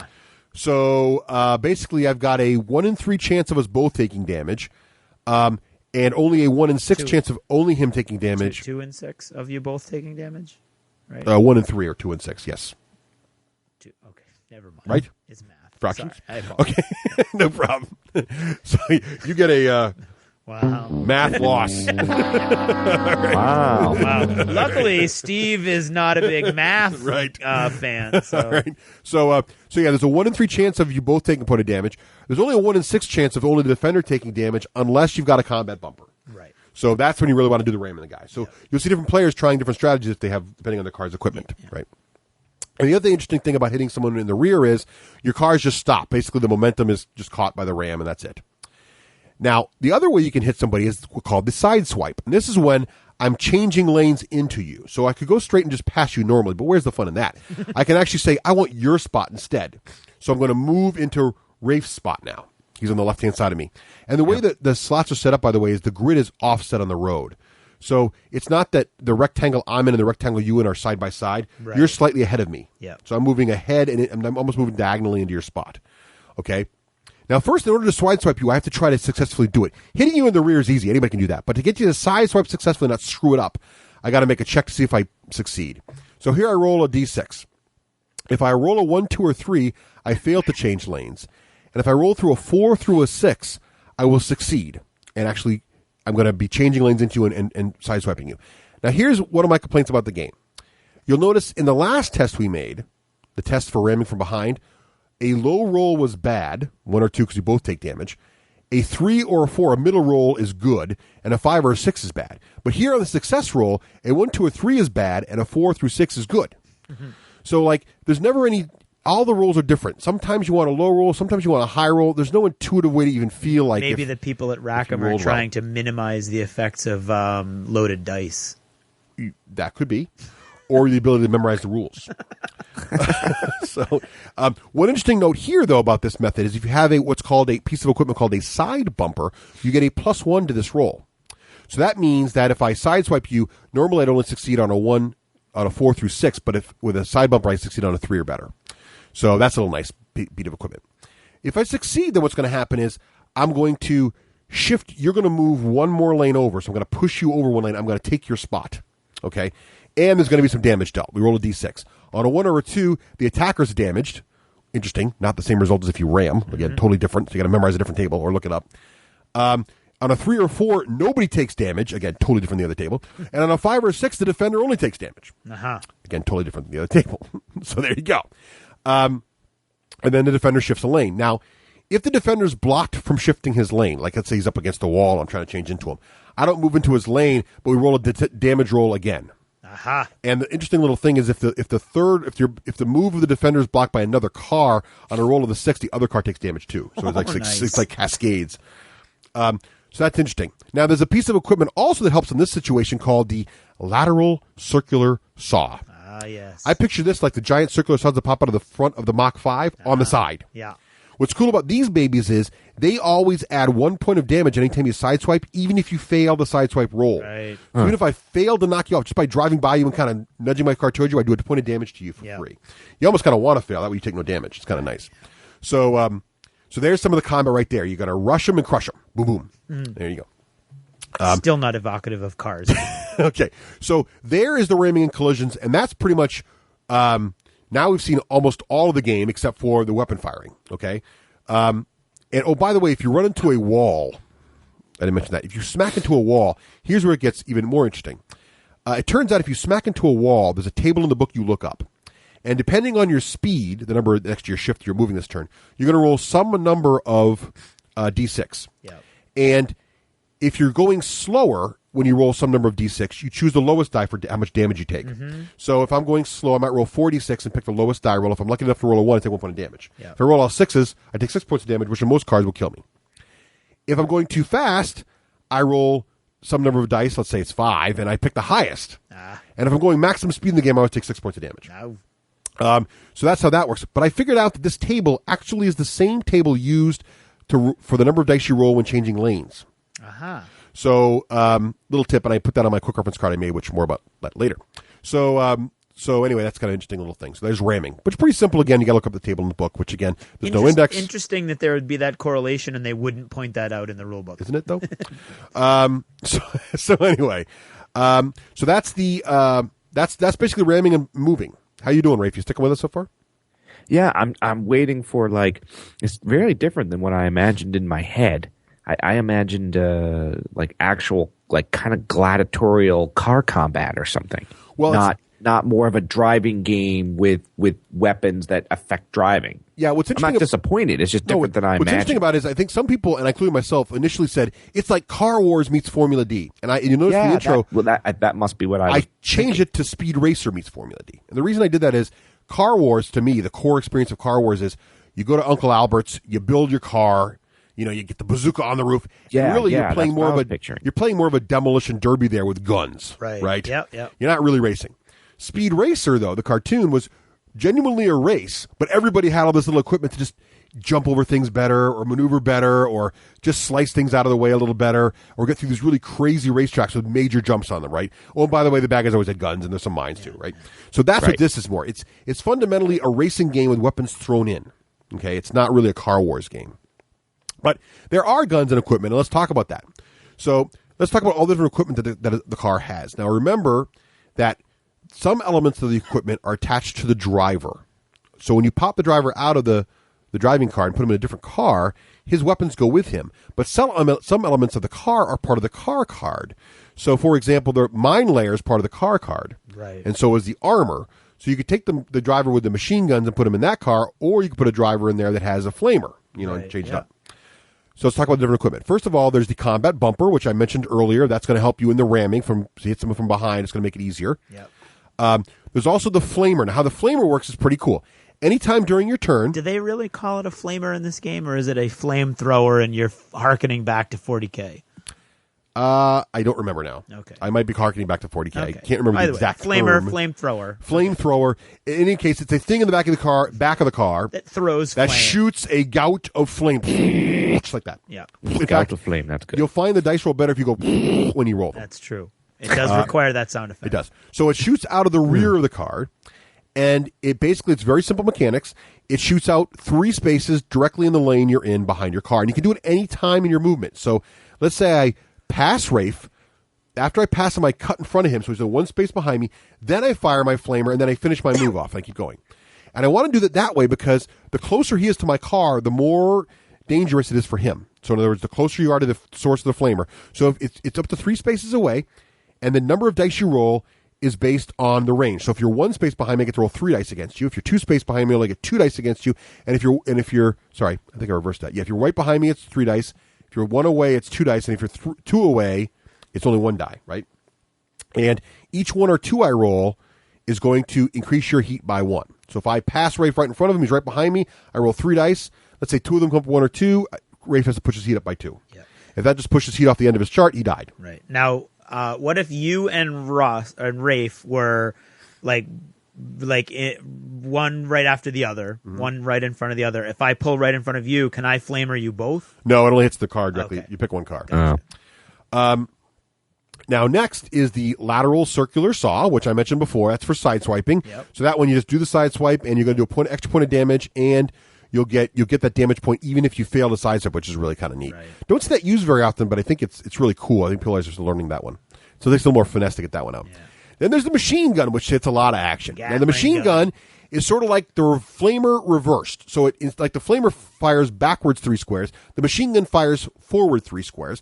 And like the flamer, the closer you are, the more damage you probably will do.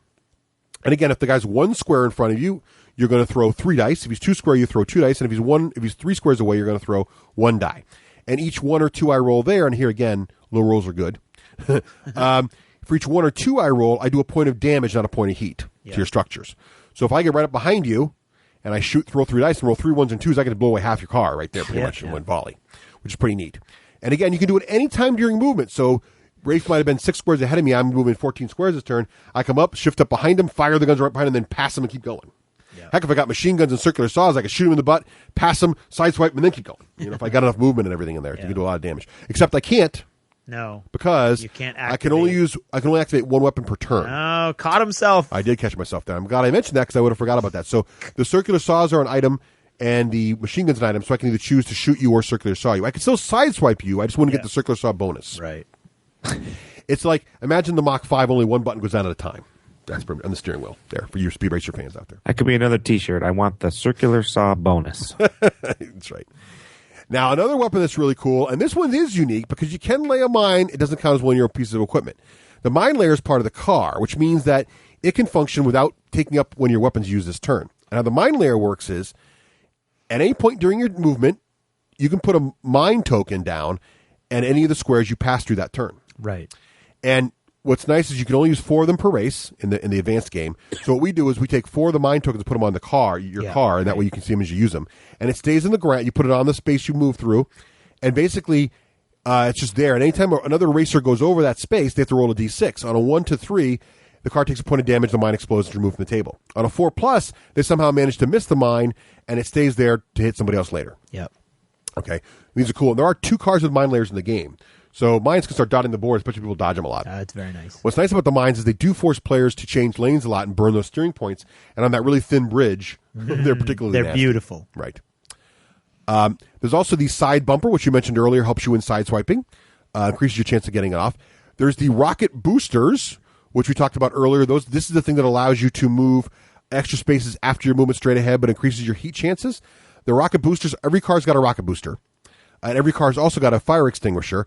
You can use these in addition to the weapon you use. So I can fire my machine gun and then still use my rocket booster, but if I use my rocket booster, I can't use my fire extinguisher or vice versa. Yeah. And again, the fire extinguisher cools you off while the rocket booster heats you up for extra movement. Yeah. So it's a give and take. And the layout on your dashboard card makes it very clear. Very, very clear. Which ones you can use at the same time. Yep.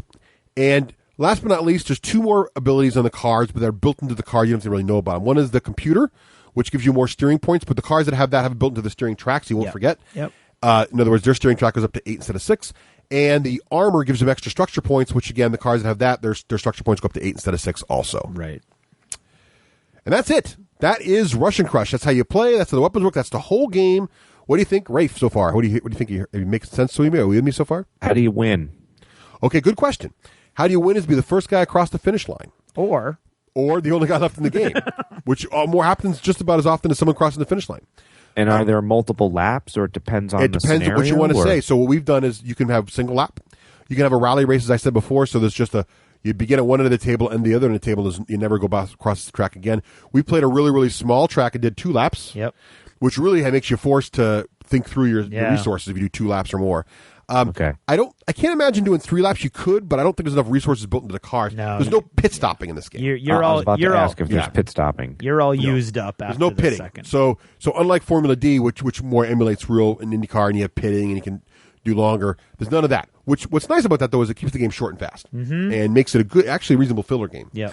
Sorry. How long does the game last for typically? 45 minutes. I would say that's a great guess. Okay. 45, and that's with 6 players. That's with max player count. Also, I don't think anybody's ever tried team play. Every time they say they're going to, they end up killing each other. It's really good fun. In the end, they always turn on each other, which is fun. So that's pretty much it. Let's talk about final thoughts. You want to start first, Craig? I'll start first. Almost all the frustrations that Russ has, I didn't have to suffer. Because I did a demo where we were taught the basic rules at Gen Con. And every time since then, I've played with Russ, and Russ knows all the rules. So I've got to say, I love this game. I'm not a big race car fan, but I love this game. It's fun. It's fast. I've never failed to have a really good time playing it. It's just light and fun and simple. And not in a bad way. And I liked it a lot. I would give this game a 3+. Well, that's a good rating. Rafe, do you want to go next or want me to go next? You go next, and then I'm going to ask you questions. Okay. Both of you. Well, my quick summary is it is a very fast and fun game, and often very funny as you watch the Rex pile up. We've had parts where a certain particular part on the track, Racer A wraps into it, dies. Racer B goes in the same spot, dies. There's one little pile of dead cars in this one little corner, dead man's curve or whatever. Huge amount of replayability. Oh, yeah. Because not only can you switch the drivers from the cars, which to be frank, we haven't even done that yet. I even poked them out, and I played the game like 11 times. just the way the track layouts. I think it was brilliant. With Formula D, the boards are beautiful. Don't get me wrong; they're lovely and they're big and they're double sided. But then you got to buy another whole board, which is like $30. These boards are expensive. Or $25. They're very expensive. They're beautiful. I mean, I'm not saying they're not worth it, but this one, the pack of cards, it's almost like, I don't know how many permutations there are, but it's great. You can play it without that little sliver of bridge. You can play it with the sliver of bridge. You can play it huge ovals, narrow ovals, all kinds of craziness. And I can see the expansion packs just being like another deck of these cards. Right. And then because like with Formula D, when you buy a new map, that's a new map to play. But with this one, it's going to give you even more permutations. Now you can mix them in with your other stuff and make it just even more craziness. Really like that a lot. And I love the Speed Racer style crazy track sections. You like see these sections coming up and you're like, oh my God, there's just bricks everywhere to get by or something. And it's just really, really neat. Unfortunately, it has, and we've not done a lot of Rackham reviews in this show. And the reason we don't is because one of the things is I'm disappointed in Rackham's rule sets in the past. And I think that this game managed to somehow overcome them, even though they're still present in there. I don't know if that's because it's a reprint of a previous thing, or if it's just a really, really clever design, or if the Rackham's working hard to improve themselves and they still got a little work here and there to do. But whatever it is, the package beats the rules somehow. The rule mechanics are great, but the presentation of the rules needs a little bit of work. But it's still phenomenal.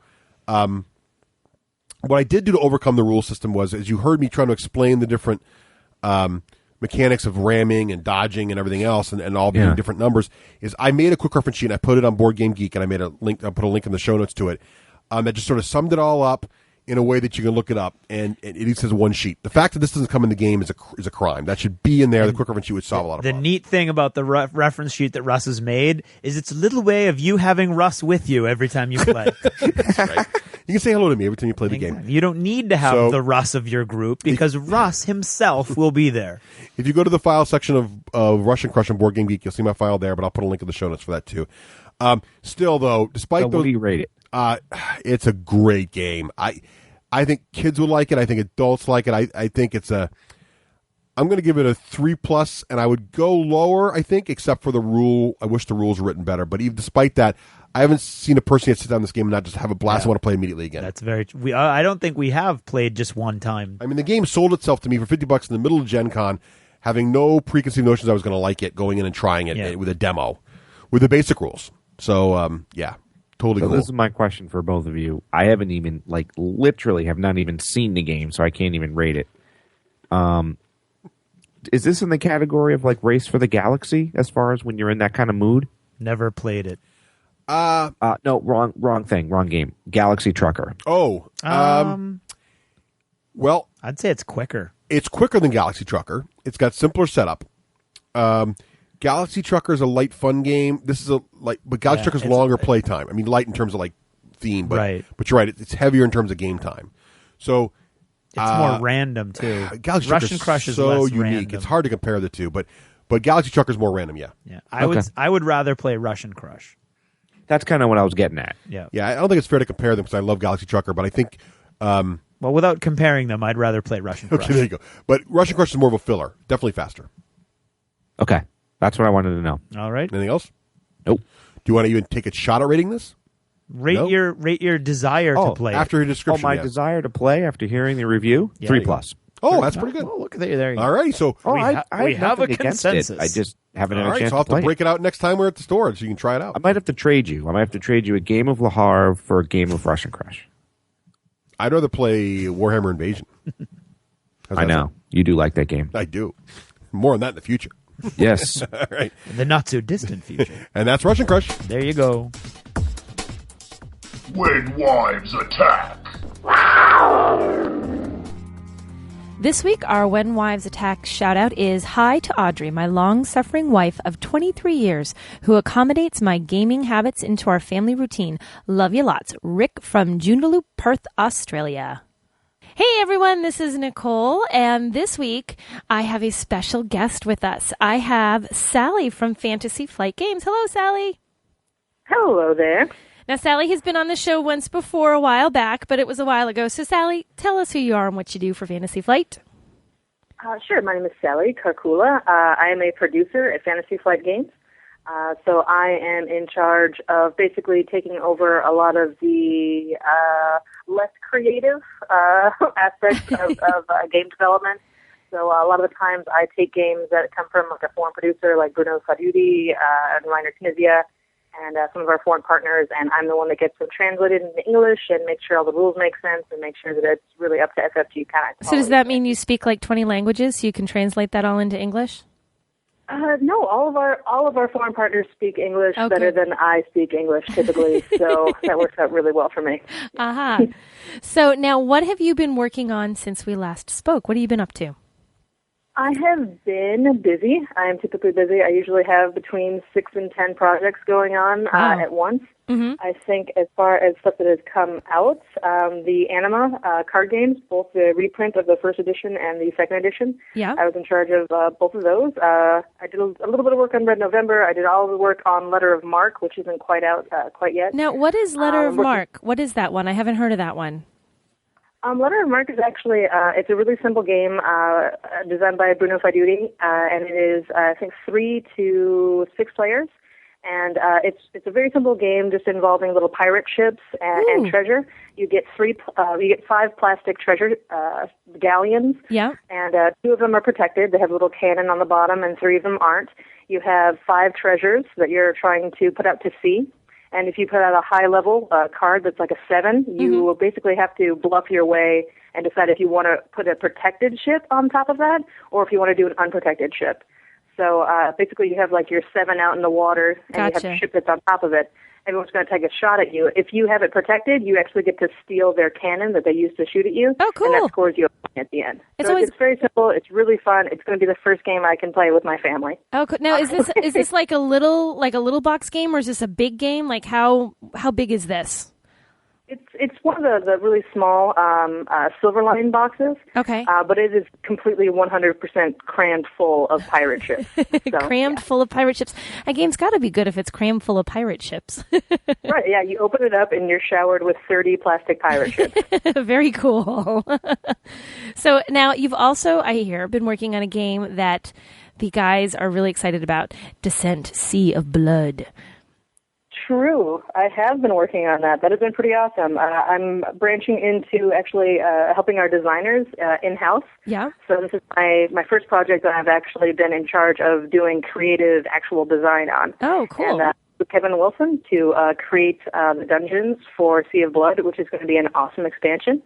It is a campaign expansion, so it is a lot like Road to Legend in that you can string all of the events together over a period of weeks and take a few dungeons a night. It is different from Road to Legend in the fact that there is no overland encounters. Every encounter is going to be at sea. And so when you have an encounter, it's actually this huge 33 by 27-inch sea map that you're going to be battling on. Wow, that's huge. It's awesome. So hopefully get bigger tables, kids, because this is very, very big. We tried to put it together on one of our tables at work, and that worked out pretty well, so we're hoping people have a big enough gaming table for it. Now you've just encouraged my husband to go spend, an ungodly amount of money on a gaming table. Sultan Gaming Table is the one he likes. The Sultan Gaming, it's like $1 gazillion. It's like got pockets and compartments and converts into this. Thanks, Sally. Oh, no, that thing is freaking awesome. I was going to say you might have to invest in the Sultan. You're helping him, no! We have like a pinup poster of it up at work. Really? But yeah, we all drool over the Sultan. Wish you had the Sultan. That's really funny. So this one, it's all sea combat. So you were working on a pirate game and another game where there's ships in the ocean.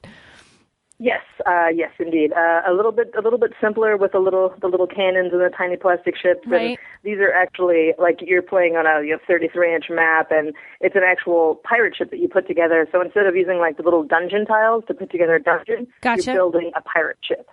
Now, does it change? Like your little pirate ships is what your little boat or whatever. Does it change depending on how many people you've got playing? You know, if you've got like 4 people playing, or 7 or however many people there are, or are you building this? It actually changes based on your upgrades.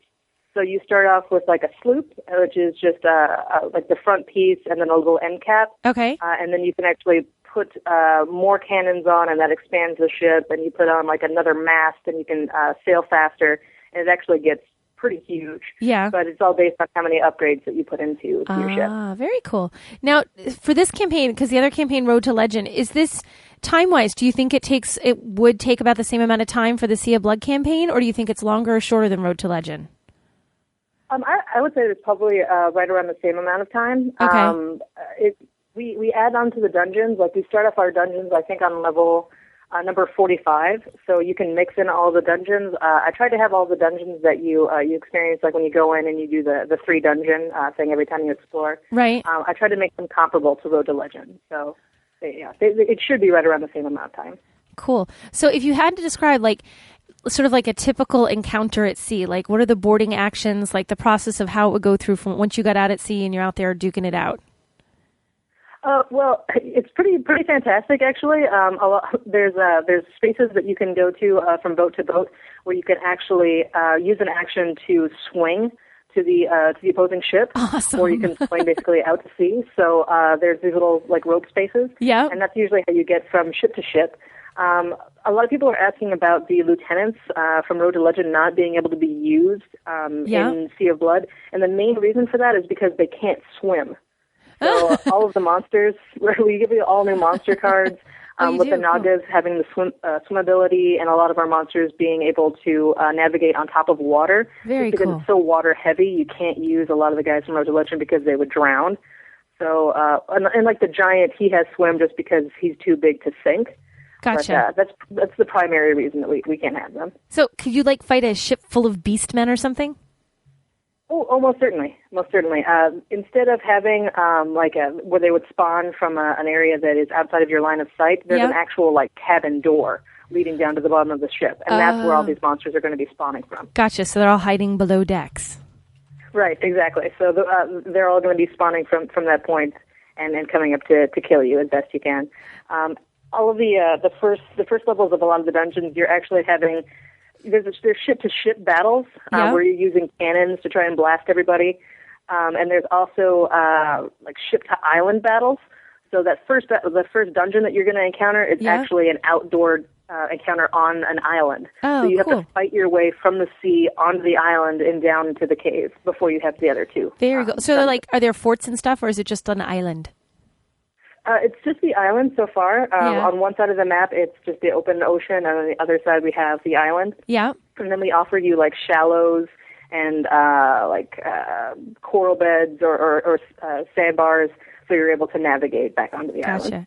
Now, do the characters get to like do stuff on the ships? Like, you're sailing along? Can you make part of your turn? You want to adjust the sails or man the cannon? Do people get to pick out what they're going to do like that? Yes, exactly. They're able to steer the cannon. There's a little captain's wheel. They're able to There's raise a captain's wheel. Very cute. Oh, yeah. And we put a little carpet next to it so you can't miss it. It's right next to the captain's wheel. That's fun. And they can sail it. I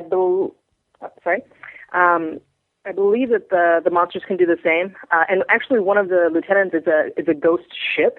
Ooh. And so it's a full size ship that it looks really, really cool. That sounds awesome. And that's able to be sailed around as well.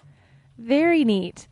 So yeah, definitely. This is what you've been working on, your pirates. Now, the ships? I'm assuming that like when they're battling, they're going to get damaged and need to be repaired. Is that something that you're doing too through the game?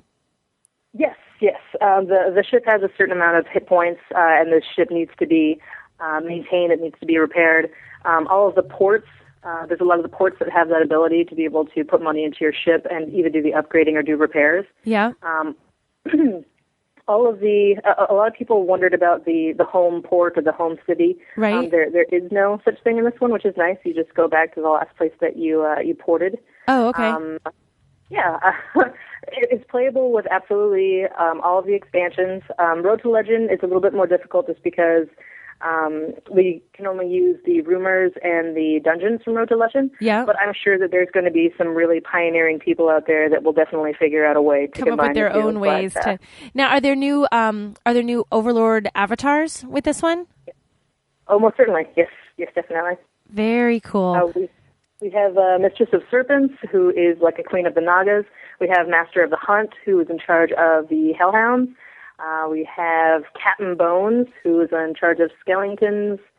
And the last one is the one I always forget. Oh, the Count, and he's in charge of Razorwings. Okay. I think so. It's been a little while, but yes, there's new avatars, there's new lieutenants. I think there's 7 new lieutenants and 4 new avatars. So you've done quite a lot. So it's a pretty extensive expansion. There's a lot in that. Oh yeah. There's a ton of stuff. There's the blood squids finally are in there. We have the shark fins, which is going to be the first thing that I do is punch out my little shark and put it into its plastic standee and have my sharks go all over. Sharks. I like attacking with sharks. That's awesome. Yeah, they're great and they're endless. Like they're always going to be on the board, which is really fun. Very cool. Yeah. Do they look like you can literally jump the shark if you so please? So you could jump the shark on a rope swinging from ship to ship. Oh yeah, certainly. Very cool. Now, what's the MSRP on this one, and when is it going to be out? It should be out before the end of the year. Before the end. Okay. I saw the proofs, and they look awesome, so we should be getting it in before the end of the year. I think the MSRP on it is $59.95. And yeah, it's really just incredibly chock full of stuff. It's a really heavy package, and there's pirate ships. There's enough to make, I think, 3 pirate ships. Oh, cool. New tiles, new items, all the fatigue markers. And that's something that a lot of people have been asking about too. We actually brought down the fatigue upgrades to +1. A lot of people were taking the fatigue upgrade +2 constantly, and then just getting mounds and mounds of fatigue in the later levels. So that's been nerfed, I guess, down to 1. Now, did you make any other balance changes like that in the game, or is that the big change? We did. We came up with, I think it's Divine Favor, and that is the idea that if the heroes are behind by 25 conquest or more, they are actually worth less when they are killed by the Overlord.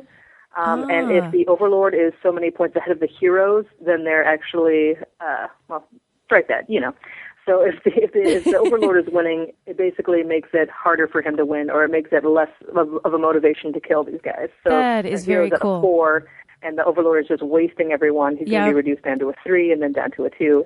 Oh, that's awesome. That's going to make it play a lot. I think that's going to improve how it plays. That's a very good idea. I think that it will. I know a lot of people have issue with it, or they say that that's just going to be too complicated. But a lot of me feels like it's a bit. I think it's a good solution, and I think that people were saying that if you get down and all of your heroes are down to 1, you're just going to keep killing the small guy with no armor. But in my mind, if all of your heroes are down to 1, you're not playing this game very well. Right, exactly. You were in trouble. It didn't matter. Right, exactly. And then the monsters in all of the dungeon levels. In Road to Legend, they were actually, let's say this Sally the Naga is +8 wound and has Undying or something along those lines. In this one, it's actually +8 wound per campaign level. Oh, okay. So for every campaign level, all of the monsters that you're going to, or the final monster that you're going to be encountering, the leader is going to increase exponentially, or with your level. So I think that'll make it a lot harder. We really try to make this much more difficult. Yeah. Like, honestly, a more difficult time. You have to manage your money better. You have to constantly watch your equipment, and you have to keep track of all the conquest to try and make it more balanced. So there's a little more to manage and keep track of in this game, in Sea of Blood than the previous expansion. Right. Exactly. And you couldn't go and just blow all your money on getting the best equipment ever, because you won't be able to afford to repair your ship. And if you don't have a ship, then you're not going to win the game. Right. So things like that. So we're taking your money, and we're making you think a lot more about how to actually play the game, especially as the heroes. Very cool. I played Descent, obviously not Sea of Blood because I haven't gotten that. I played Rust the other night. I have to tell you this. It was the first time that I had played it, and I totally kicked his butt.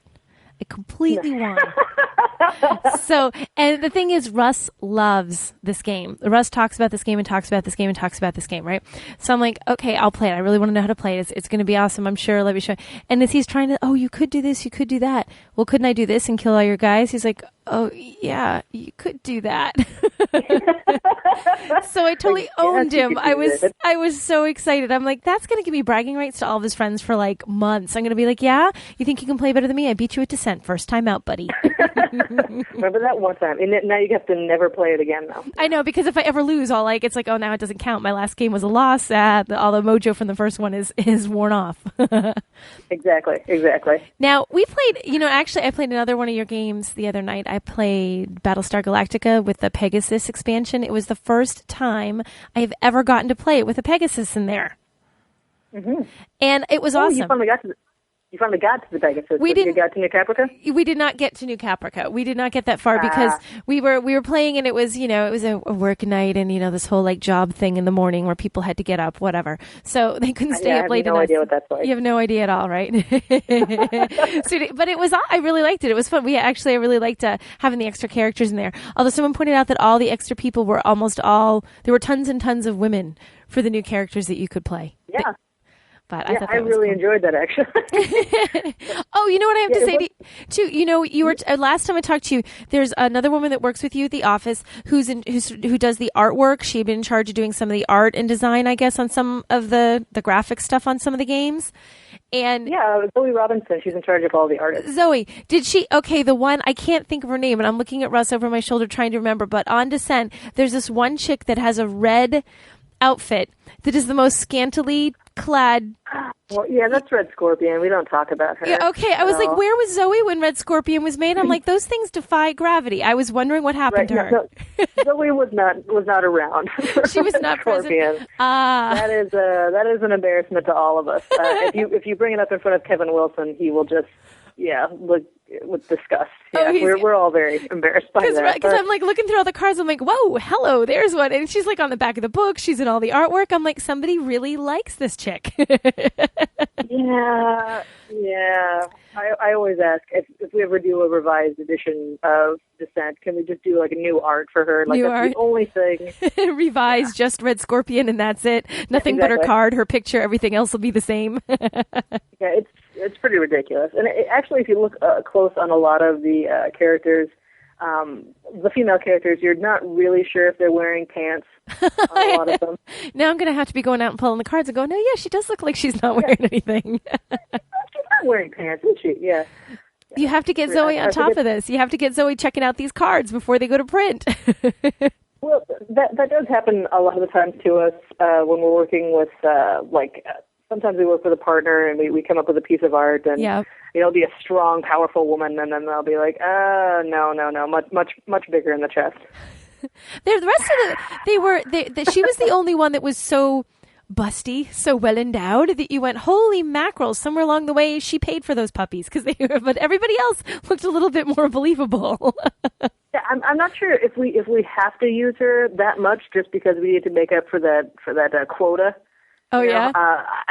I'll go to Board Game Geek, and, I love that set. I'm there all the time. Yep. And I'm not offended by it at all, but it's the post of, this is my wife's breasts playing Dominion.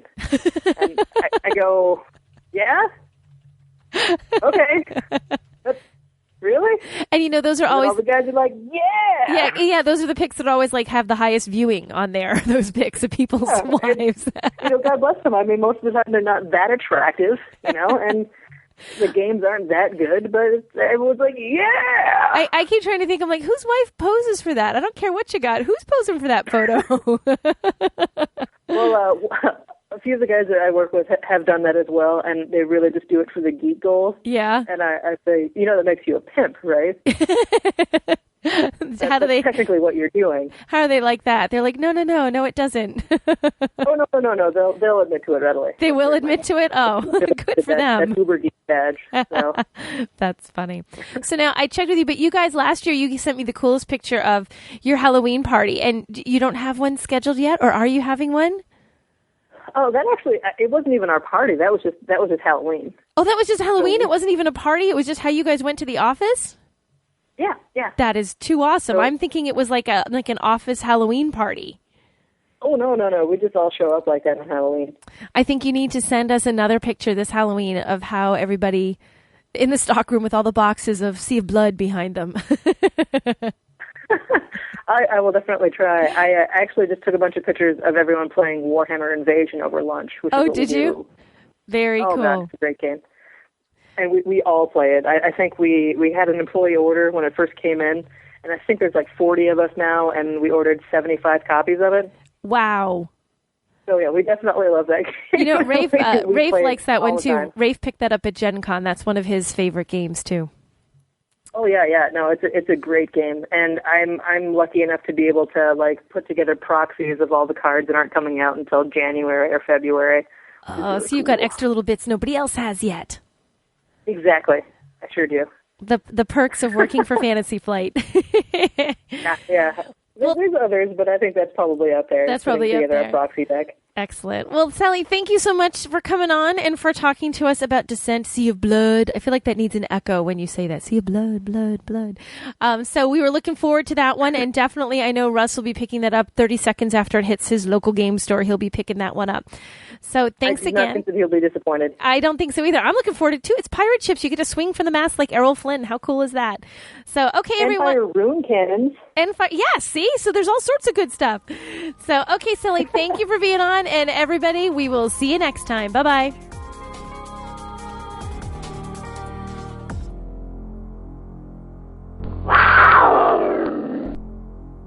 Need to add a big unit to your current force and don't feel like painting that many grunts? Or maybe you want to start a new army and really don't have time to paint it up. That's where paintedfigs.com can help. For over 4 years, their staff with over 20 years of experience in the industry have been providing gamers with high-quality, affordable paint jobs on miniatures for their most popular games, including Flames of War, Warhammer 40,000, Fantasy, War Machine, Hordes, and even a variety of board game pieces. Their full-service packages include the cost of the models themselves at wholesale prices, assembling, painting, and basing. And they now offer a super affordable dipping service starting as low as 99 cents per figure. Because they are able to get the models wholesale, you end up with a package appearing on your doorstep full of ready-to-play models at only a fraction over the retail price.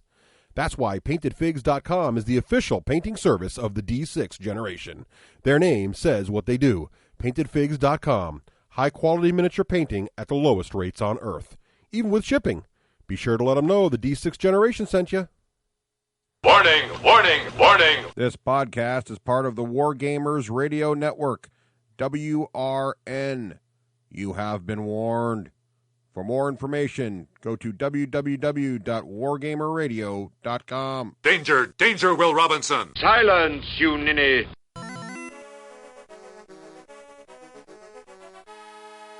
Prepare to qualify. Welcome, race fans, to episode 7 of The Score. On this week's episode, thanks to listener Russ in New Hampshire, we will be covering music for racing games such as the upcoming Russian Crush, as well as one of my favorites, Formula Day. And I suppose any of these songs could be played alongside any of your favorite computer racing games like Wipeout. This first piece comes actually from a James Bond movie, Casino Royale, and is the background tracking music from the thrilling chase scene at the beginning of the movie, which is not a car chase, but it's very fast-paced. It's called African Rundown by David Arnold. I really love the score to Casino Royale, especially for gaming, because it doesn't have the really obvious James Bond theme in it. And in fact, it doesn't have that theme in it until the very end of the movie, that last track being really great. But I think a brilliant choice on David Arnold's part not to put the classic James Bond theme in until the end, because the movie is about how he becomes James Bond, so he really shouldn't have a theme until the end. It's a great score. I recommend it. The next 3 recommendations actually come from electronic music over the last 15 years or so. This one by Moby from one of his first albums, Everything Is Wrong. It's called First Cool Hive. I've had this album for 15 years almost, and I still love the song, and I still put it on to overlay video game music in a lot of different games.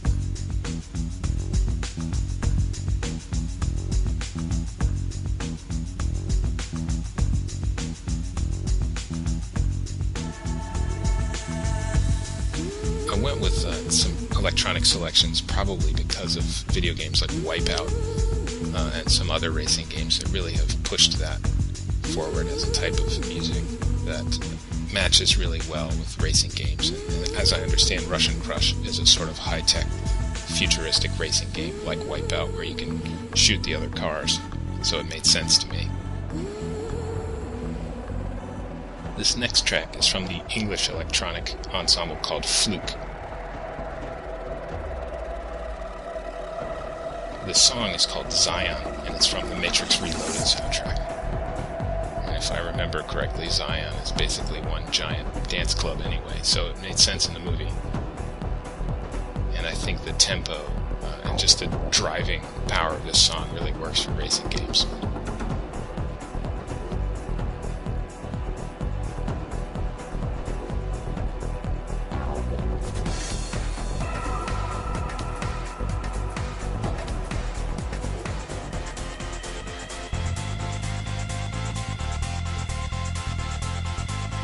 And finally, probably a lesser-known song by a pretty well-known electronic group, The Prodigy. The song is called Climatize. It's from their 1997 album, The Fat of the Land. This album actually has a wonderful picture of a crab on the front of it. And my son, who loves this song, calls it the crab song because he can never remember what it is. But again, it has that driving electronic beat. And it really will keep the pulse going for a high-speed game.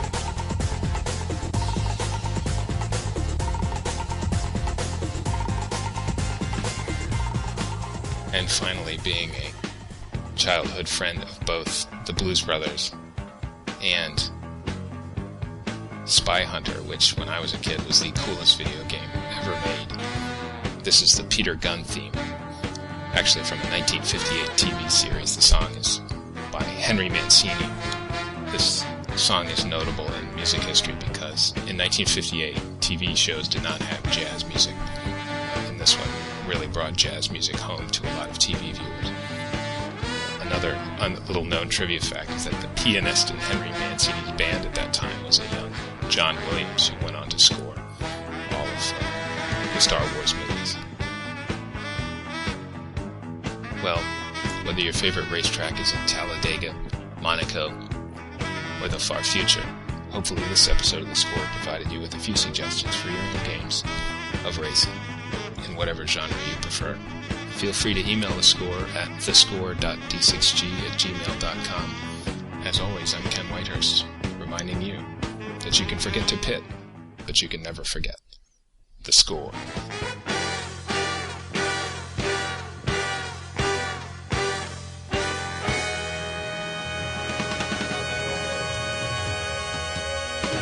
This RVR is going to be great!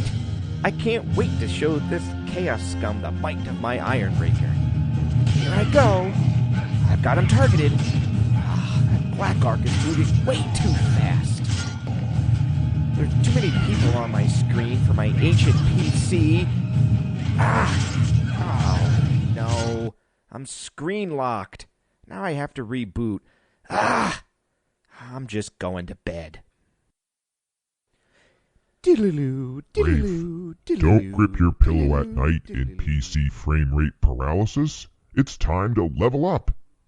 Level up? I can't. My damn computer's too slow. That's the point, doofus. With a Doghouse System PC, you can have just what you need for the best in MMO play. Play your game at the highest settings, experiencing the very best frame rates available, and all at an affordable price. Now go back to sleep. When I wake up, I'm going to www.doghousesystems.com. It's time to get in the house and level up. Beyond mass media, the time is now. No longer are we tethered by the quotidious entertainment of flaccid gatekeepers of pop culture. Now we can reach you. Take a look in your closet.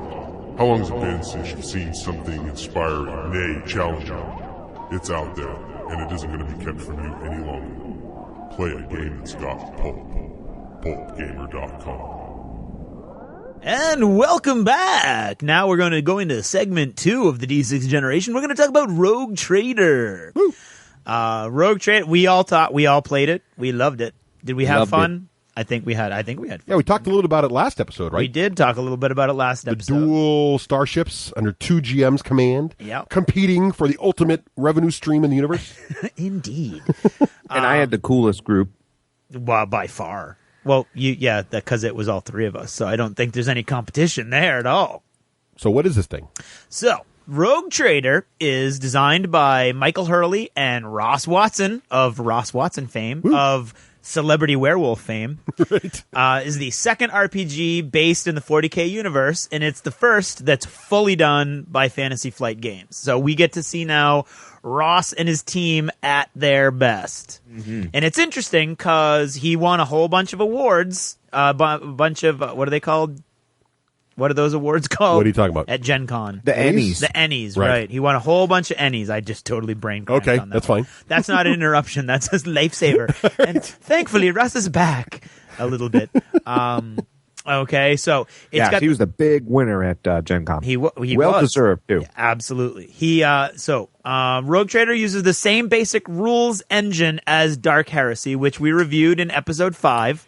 Still love Dark Heresy. Yeah, but the problem with Dark Heresy is that there's no problem with Dark Heresy. But go on. In Dark Heresy, you're playing Lister from Red Dwarf.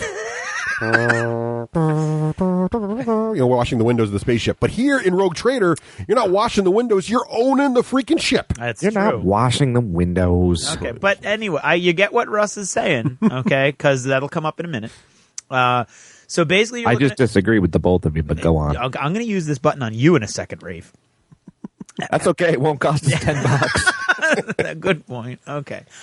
It's got the same basic rules, same characteristics and stat lines. So it's the same percentile system. So when you're doing a test, it's always going to be your characteristic, whatever characteristic you're rolling against, plus the modifiers. If it's really easy, it's plus 30 or better. If it's really hard, it's minus 30 or worse. Okay, and then that equals your target number, what you're trying to roll. So it's the same very basic system. Many of the same skills and talents. So a lot of that stuff is the same. And this is the cool thing, a lot of the resources are completely interchangeable because it's the same rules engine. So, for instance, Creatures Anathema, which is a great book that I bought my own copy of, specifically for Rafe's birthday, all of those creatures can translate directly into a Rogue Trader game. That's cool. That's very cool. When you mean resources, you don't mean skill sets of the characters. You mean the other source books. Well, the skill sets of the characters do interchange completely, and you can move any of your characters from Dark Heresy into Rogue Trader. And there's a little blurb about that, isn't there, to help you click them up a notch because they're too wimpy from Dark Heresy? Right. Well, that's if you're going to start off your characters. Right. If you, for instance, if your friends are all going to play a Rogue Trader campaign, but you really, really, really wanted to play a character from Dark Heresy, you can do that, but it actually gives you the specifics. It's a very quick little blurb in the book on how to kick it up a notch. But I'd recommend making a new person because it's so much cooler. It is very cool. Okay, but what is new in the book is where the coolness starts. First of all, the premise and the power level is very, very different. Okay, the introduction we've talked a little bit about. We're going to cover all this later. This is the overview, right? This is the 50,000 feet. 30,000. 30,000 foot overview. Okay. That extra 20,000 feet is very important. It is very important. It's hard to see up that high. I know. I'm sorry. All right. In the clouds and whatnot. Low flying airplanes. Right. So the premise, the basic idea is very new, and the power level of the characters, as Russ has just said and Rafe has denied, that's new also. The origin path we've talked about is a huge. Have you ever heard or seen anything like that? You know what I would call the origin path? What? Innovative mechanic. Wow, and thank you. You just knocked that guy in Italy off his bike again. Yeah, I've never seen that before. No, I think it's amazing. From the first series of books, from the first rule book, you've got all new careers. So you're going to start off with a whole new set of characters, a whole bunch of new supporting skills and talents for those characters, new psychic abilities, a whole slew of new things to support the character classes, the careers, as they say in this book, and the whole concept of endeavors. You know what endeavors are? What?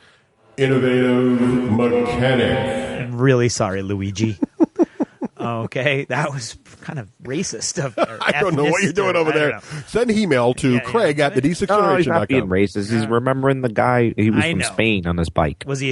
I thought he was from Italy. Was he Spain? I think you're right. Spain. Okay, so Juan. So anyway, not that Juan. Okay.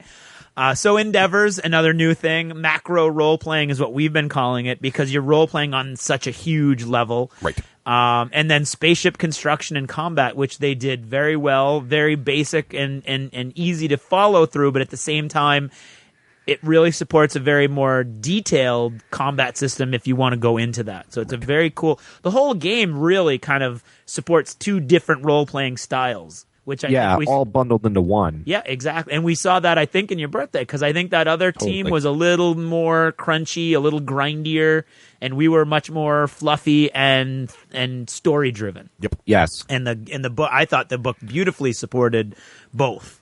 Which is interesting. Ross had said that in his interview, and it was really neat to see it delivered. Yep.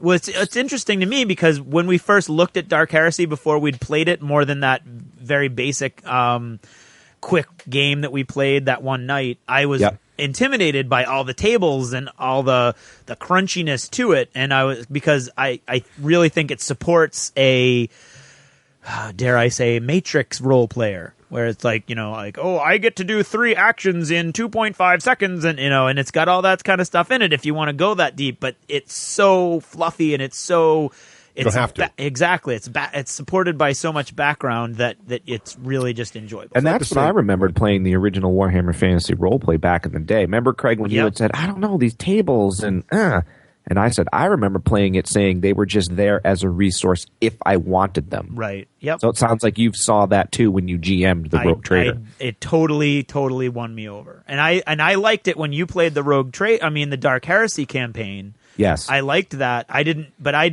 guess I didn't process that was being supported fully by the game. I thought that was just kind of your my brainchild or something. Yeah. No. DM style. DM's thank you style. No problem. All right. So I had to wait for a break there. Sorry. And I appreciate you waiting. No, that was very nice. Very well done. Yeah, but very well executed. Yes, that was very polite of you. I'll take another nap now. Okay. So you go buy the book. It's a Fantasy Flight hardcover, so it's going to be wrapped in plastic when you buy it, just in case. It is a beautiful cover. I mean, oh man, just the cover art alone. The cover alone is beautiful. Why is that funny? Would you say it's a beautiful cover? I would say the cover is beautiful. Alone, it's still beautiful.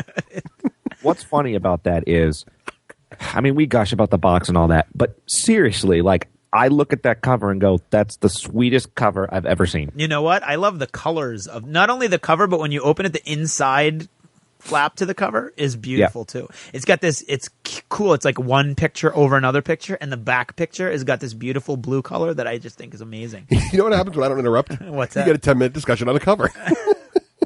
We like he the color. Is so full of himself. There's not going to be enough room in here for Russ's head and me. A great night. Come on, trucking. Okay. We got a great big convoy. So 396 pages of beautiful full color book. And it is beautiful. It has an in-depth table of contents that's 3 pages long. So that is that. Yeah. Achievement. What? We don't have that sound effect. We don't have achievement set up. You know what's in the sound? Okay, this doesn't count, but this is what's in the hot button for the achievement sound effect. Right. We're ready. They've got it lined up at any moment. All if right. I do the wrong thing, I get immediately zapped. Yeah. So okay. We've given up the achievement for that. Okay. Excellent index. It's got 4 pages, a very tiny print for the index, and both of those came in priceless as I was building the adventure for Rafe's birthday party. Those do work great. Yep, they absolutely. Because I needed them when doing my character, because I found the character layout section to be more on that later, counterintuitive. Yeah, it yes, I would agree that the layout of where you find the things is a little difficult to figure out. And then I had no problem. Okay, well maybe that's why. When we talk about character creation, we can talk about that more in depth. There you go. And it has excellent character and ship record sheets in the back that are just beautiful. You just photocopy them out. They've got everything. No more of this like Dark Heresy 18-page book that was just creepy and scary and huge. So that's the book. Beautiful. Now let's dig into it for the specifics in a D6 generation patented review. Patented. Which just went away. Okay. There it is. First, let's talk about the premise, the basic overall story, and the power levels. First of all, what's a rogue trader, Russ? A rogue trader is, in this game, because it's had various definitions throughout the 40K universe, but pretty much it's usually someone who owns their own spaceship. And in this game now, they're part of a very elite family, right, who's been doing this kind of thing for millennia. Yep. And they have their own spaceship, their own trading family, and they are in command of a vessel that has literally thousands, is that right, people on board? Many, yes. So something you think about as large as like the Enterprise, but much more, actually bigger than the Enterprise probably, but much more sort of dark future, archaic, obviously. It's very gothic. It's the way they describe the gun decks alone, none of this press a button and all your weapons go off. Yeah. It takes hundreds of guys to load one shell into one cannon. It's like Age of Sail type ships in space. Exactly. So there's like guys, when cannons fire, guys are getting squished by the recoil, things like that. That's how I picture it too, Yeah, it's beautiful. It's a beautiful, beautiful thing. So that's a rogue trader. Wait, can I follow up more with that? Absolutely. The rogue trader also gets to operate outside the edges of space of the Imperium. In fact, that is correct. But somehow, and maybe Craig can follow up on this, I didn't really know this, somehow it's like for himself, but yet also in the name of the Emperor? Well, it would be the capitalist theory, if you will, that the body politic is stronger because the boundaries are being pushed out. Right. Okay, you've been given the rights to move out beyond the border of your country to establish new colonies, much like the 1500s and almost every Christopher Columbus. Exactly. Yeah, it sounds like Columbus. You plant the flag for Spain, but you get to keep the spice trade. Exactly. Right. Yep. And that's basically the whole point of the rogue trader is they have that writ that allows them to go operate because it's illegal to operate outside of the Imperium for a regular citizen. So they get that permission. They go out there. They're working not really for the government, but sort of with the government and in the understanding that what they do will benefit the government is ultimately what you're talking about. Okay. So in Dark Heresy, you're talking about you're in this little segment of the Imperium, and now you're outside. Everything's expanded. You could end up anywhere fighting anybody.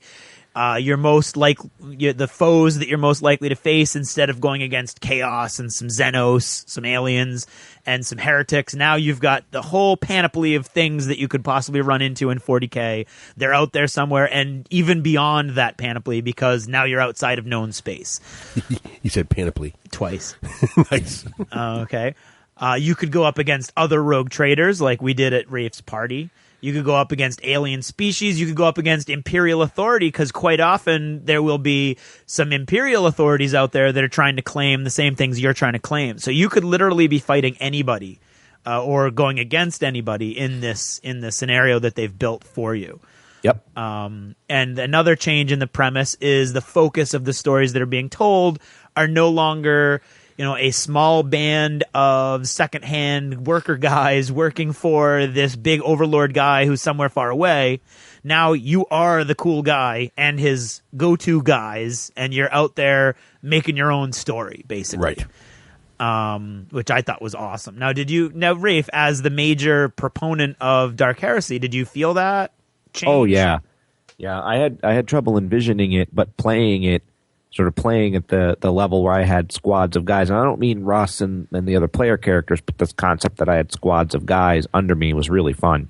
Yeah, I mean, you guys actually did a great job, because you didn't end up with squads of guys in your ship, because the ship you designed was very much a strike fast and runaway cargo kind of raider ship, right? Mm-hmm. Yeah, but I guess I remember one time, like, I needed to go over here to question this, but we also needed to go over to, like, I forget where. I'm going to say the library, but that wasn't it. And I'm like, okay, Craig, can I send some of my crew to go do that? You're like, yeah, absolutely. Yep. Yeah, you've got your crew of thousands to work with, but on top of that, you guys did a great job of requisitioning Imperial Guard units to go in with you. Well, that's a good example of the power levels too, right? Because in Dark Heresy, you'd be the one guardsman, right? And in Rogue Trader, we had a militant dude. What's his name again? Arc Militant. Arc Militant, and we had requisitioned an entire, not squad, platoon of Imperial Guardsmen with heavy weapons. And when we got into a battle, he actually commanded them, and he had abilities to augment their skills and make them better, literally in game terms. Really slick. So it felt really fun to be sort of the generals of the different things that guard his job, and my job was to be really sort of the head of the economics of the ship. It was really neat. And that's again the macro gaming aspect, because you've got skills that are basically giving bonuses to all the guys you're giving orders to.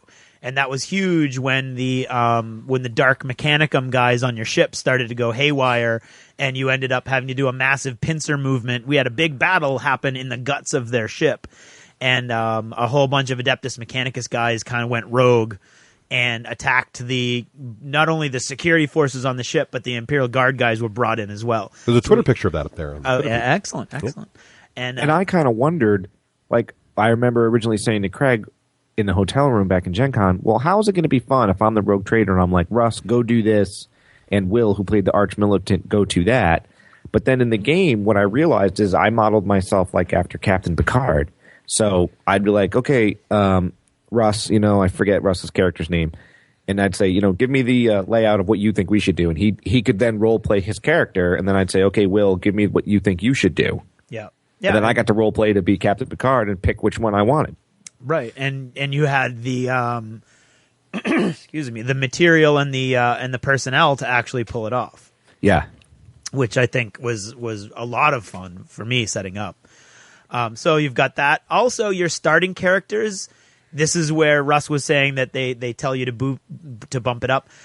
In the book, it'll tell you that a starting character in Rogue Trader is actually equal to a 5th level character in Dark Heresy, which is really high in that system. Yeah, right. That's extremely high, with a lot of experience and a lot of boosts with skills and things like that. So I don't know, what would you say, Russ, it equates to in D&D? Like a 15th level character, maybe? I don't think there's an analogy. No, I think it's kind of systems are so different. But it's certainly not just a weedy little 5th D&D character. No way. Well, no, it's hard to go up. That's what I mean. Yeah, I mean, you're if you're a psyker in 5th level, you're throwing an awful lot of psychic abilities around. Just as one example. So basically, within the character generation and everything, you're actually talking. You've got way more skills, better abilities, better characteristics. You've better equipment. It's so hard to get a freaking bolt weapon in Dark Heresy. Oh, yeah. And here you're like, oh, have a bolt weapon. Or would you rather have a hotshot pack? Oh, yeah, I started with a hotshot lines gun. That was awesome. It's amazing. So that's basically the change in the paradigm, if you will, and the basic focus of the story. So the next thing is one of Russ's favorite things, the origin path. That would be the innovative mechanic. Ross, I hope you appreciate that.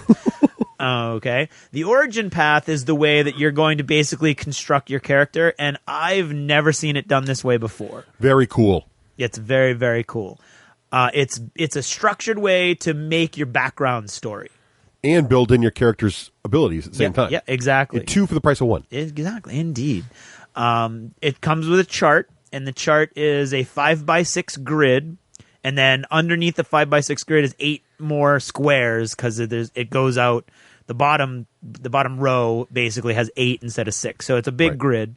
And you start at your home world, which is the very top of the grid, or you start at your career path, which is the very bottom, which is why it has 8, because there are 8 new careers in the game. Right. And then basically you're either going to trace it up or you're going to go down on the origin path. So the fluff is really, you can say, I want to imagine that I was born on a death world and see where that takes me. Yeah. And follow the different choices and sort of role play your way through the chart. And I ended up being arch-militant. Yeah. Or you could say, I really want to play an arch-militant. I wonder where I would have been born from. Right. And you go backwards and sort of make the choices, and you see where you would have came from. Exactly. And you're not nailed into arch-militant by your choices. No. Because at the end, even if you start with a home world, which is what I would do, to me that makes more sense and way more fun.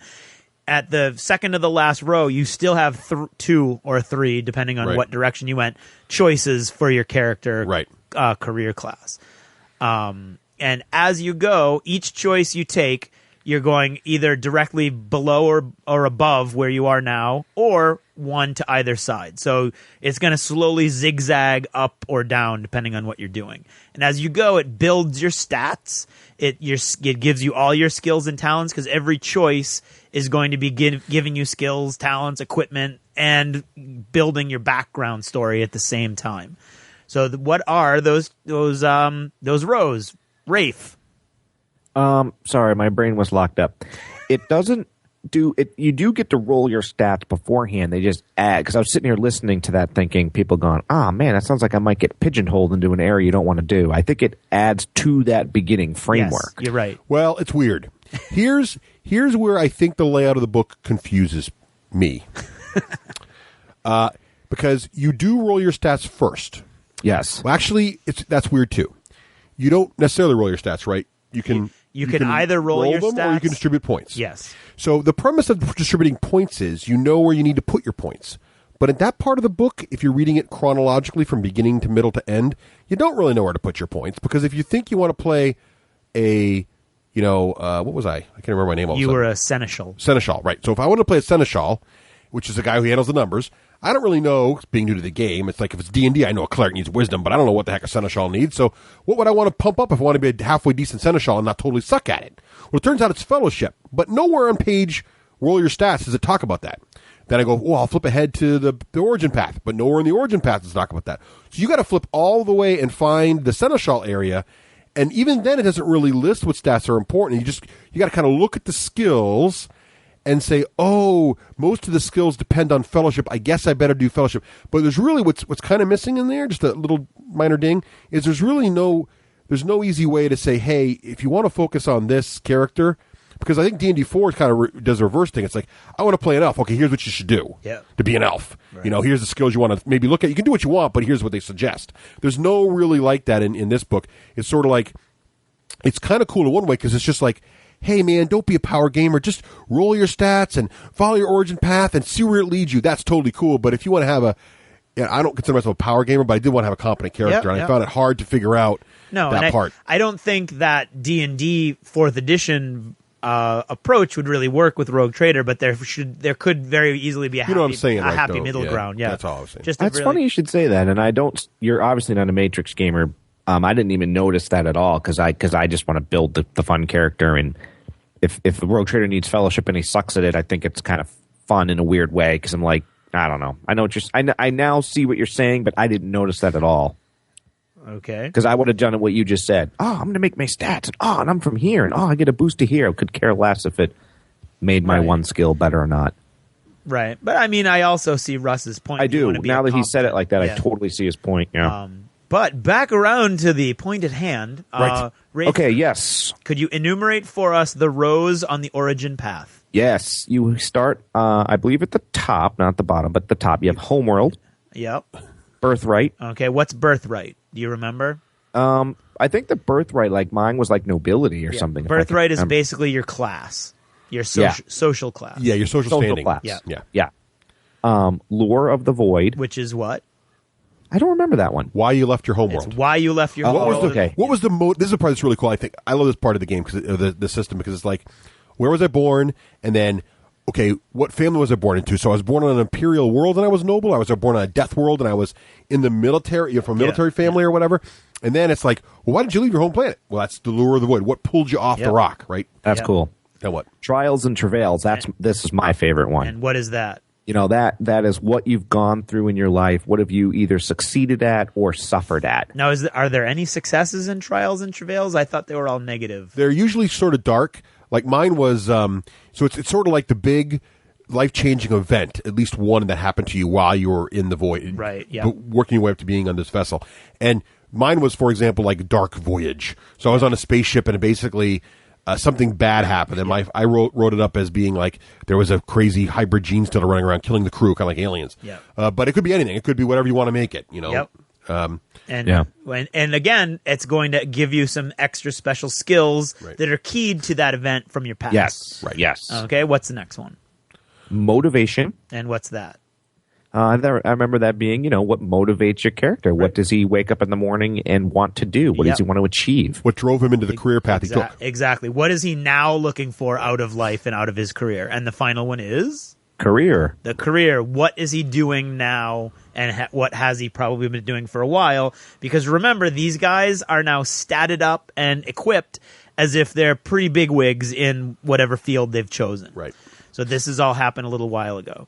Okay. Another interesting thing about so that's the origin path. Another interesting thing is that it creates backstory between characters at the same time, or can. Oh, yeah. So you get one chart. So everybody can take off their chart, their book, whatever they figure out what they're going to do. But then the GM can go take one copy of the origin path, have everybody fill it out with, for instance, a different color pen, and it shows you where the intersections occur that suggest possible areas of where their paths have crossed in the past. Right. So, for instance, a couple nobles on the ship. Couple nobles ended up on the ship, and they're from the same planet. Right. Or maybe a couple different people were in the dark journey that Russ was talking about. So it builds that. It kind of guides you, and I know about 50% of the role players out there do this normally and come up with this cool backstory and all that. Well, this game in this very, very basic system that's really deeper than it looks, but is very easy to manipulate, does this all for you. Right. And this part I did really like, and I didn't feel like I had to matrix it and figure out what the best path was. This part I was like, I'm just going to do this, and it's fun, and it really made sense with what.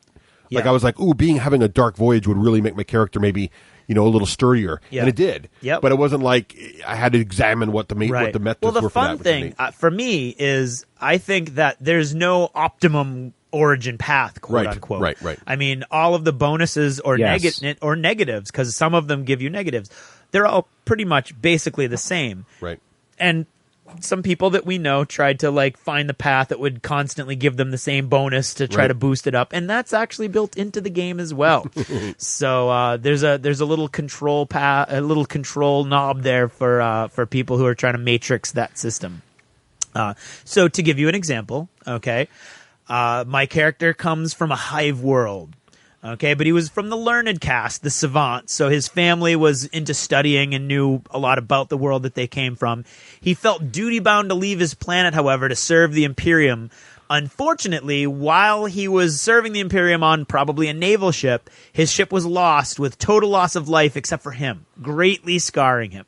And he now travels the stars, thirsty for vengeance against the foul foe that destroyed his original ship, serving a rogue trader as a Void Master. What's a Void Master? A Void Master, glad you asked, in a non-interruptive format. A Void Master is any of a group of people who make their trade on military vessels for the most part. Your pilots, your master gunners, and things like that. So all of their skill sets go towards helping other pilots. So they'd be like the pilot in charge of the flight of fighters for your squadron, or they'd be the ship master, the pilot master of your entire large cruiser or frigate or whatever you had. So your Void Master is the guy who's really in command of that 0G environment. Small craft. Oh, could be the small craft. And that came, what Craig just read, wasn't him just being creative on a scrap of paper. That came from the origin path. That is an exact example from the origin path. And one more quick point, because Rafe mentioned earlier that you had to start in the home world. My character, I knew I wanted him to be a seneschal, so I actually started the reverse way. Yeah, and the book supports that. That's totally. So you can do either way. I want to be a seneschal, and I went backwards and figured out. And it was cool, just as cool, because I'm like, what's your motivation then? Because you go backwards. Oh, I want to be this. And then you go, okay, well, what got you into what happened to you in the void? And it's just as easy to go backwards, and it's really neat. I love that system. I think it's my favorite thing. And I predict many more games will copy this because it's brilliant. I think so. This is brilliant, and I can see why Ross and his team won the Ennies is because, again, we've all played games where they tell you the backstory, say, and here's a suggested backstory, and you're like, yeah, that's pretty cool. And maybe they even give you a +10 to Dex, but somehow this interwove right into the fabric of your character. We should be clear, though, that Ross did not win an Ennie for Rogue Trader. No, he did not. Ennies are awarded to games that came out in the prior year. Good point. He actually won the Ennie for Creatures Anathema. Yeah. In my head, he's already won it. He won. Another one. He won several silvers or second places. But not Rogue Trader has not been reviewed yet by Gen Con staff. Correct. Good point. Okay. All right. So that's your origin path. Now, within the origin path, at the bottom or at the beginning, if you go from the bottom up, you've got a whole new group of careers. And we've talked a little bit about the Seneschal, and we talked a little bit about the Void Master and the Arc Militant now. And the Rogue Trader, that's the guy in charge of everything. Yep. We also have the Navigator. What's the Navigator do, Russ? I mean, Rafe. I mean, Russ. Go, Russ. I think it's one that Rafe could handle. I mean, the Navigator navigates the ship. Awesome. We didn't have one of those, did we? No. Actually, I think the other crew did. They did. And I think that was hurt. It hurt us a little bit that we didn't have one. It did. But then we were better in other areas because we had other people. So it just all works out. But if you're missing a class in your ship, people might be interested to know how this works. Yep. If you're missing a class, it doesn't mean you have no navigation whatsoever. It just means that you have NPCs doing it. Right. Who are obviously not as tweaked good. out, obviously, as your character might be. So it's going to be an area you're just not as strong. You don't have an exceptional person as a navigator, whereas we did have an exceptional astropath, for example. What the other guys didn't. Yep. So the navigator does what? Navigates. Okay. Using what? The navigator computer? No. The beacon? No. He has a His giant third eye blind. he has a third eye. Oh, yes. Our navigator bled out of his third eye. It was very embarrassing. That's true. He was an NPC, but he did bleed profusely out of his third eye. But that was a very embarrassing moment for him. Yeah. And for all of us, really. It was very awkward. It was very awkward at the bridge. Okay, so in the 40K universe, if you're going to travel faster than light, you have to go into the warp, which is basically hell. And the only way to navigate through hell is there's this thing called the Astronomicon, which is basically a beacon of the Emperor's goodness and light in hell, and he's so good and he's so powerful that it can be seen from in hell. And so you're traveling and you navigate based on seeing that light, but like only a lighthouse beacon. Exactly, but only people with that ability, that third eye. That mutation of the third eye can see it. So go ahead. Sadly, our navigator was third eye blind. That's right. Couldn't resist. It's true. All right. So again, we also have a missionary. Rafe, what's a missionary? A missionary, sorry, I thought of something I can't say on the air. A missionary is the ecclesiarchy, is the highest level representative of the ecclesiarchy going out on missions to recover shrines. We all know you don't mess with a missionary. Stop it right now. So that would be the church, basically, right? Yep. Okay, and of course, the church in the Imperium, they all worship the god Emperor, and so we had an excellent missionary on our crew. We did, and he did a great job. Yeah, Alex was key. He was key in our mission too. Yep, very key. And then we talked about the Void Master. We didn't talk about the Explorator. What's the Explorator, Russ? This I'm a little fuzzy on. I see. He's kind of like the Indiana Jones sort of dude, even though I think the Seneschal's more Indiana Jones. But the Explorator is the guy. He's really good at part of it. He's got a part of it. He's sort of like the captain of the away teams, right? He's the guy that goes down and is good on the planet. No, he works for the Mechanicum, basically, the Adeptus Mechanicus. So he's more of the he's the tech guy. like chief engineer. Yeah, he's kind of like the chief engineer. He's all. A couple of these guys are not. Well, a lot of these guys won't be working directly for the Rogue Trader. I don't own the book yet, folks, so I haven't been able to digest it to the level that they have. Oh, please. Okay, so the Navigator, for instance, their family will have an alliance with the Rogue Trader family. So he's not really an employee, but he works together. The Seneschal would be an employee of the Rogue Trader.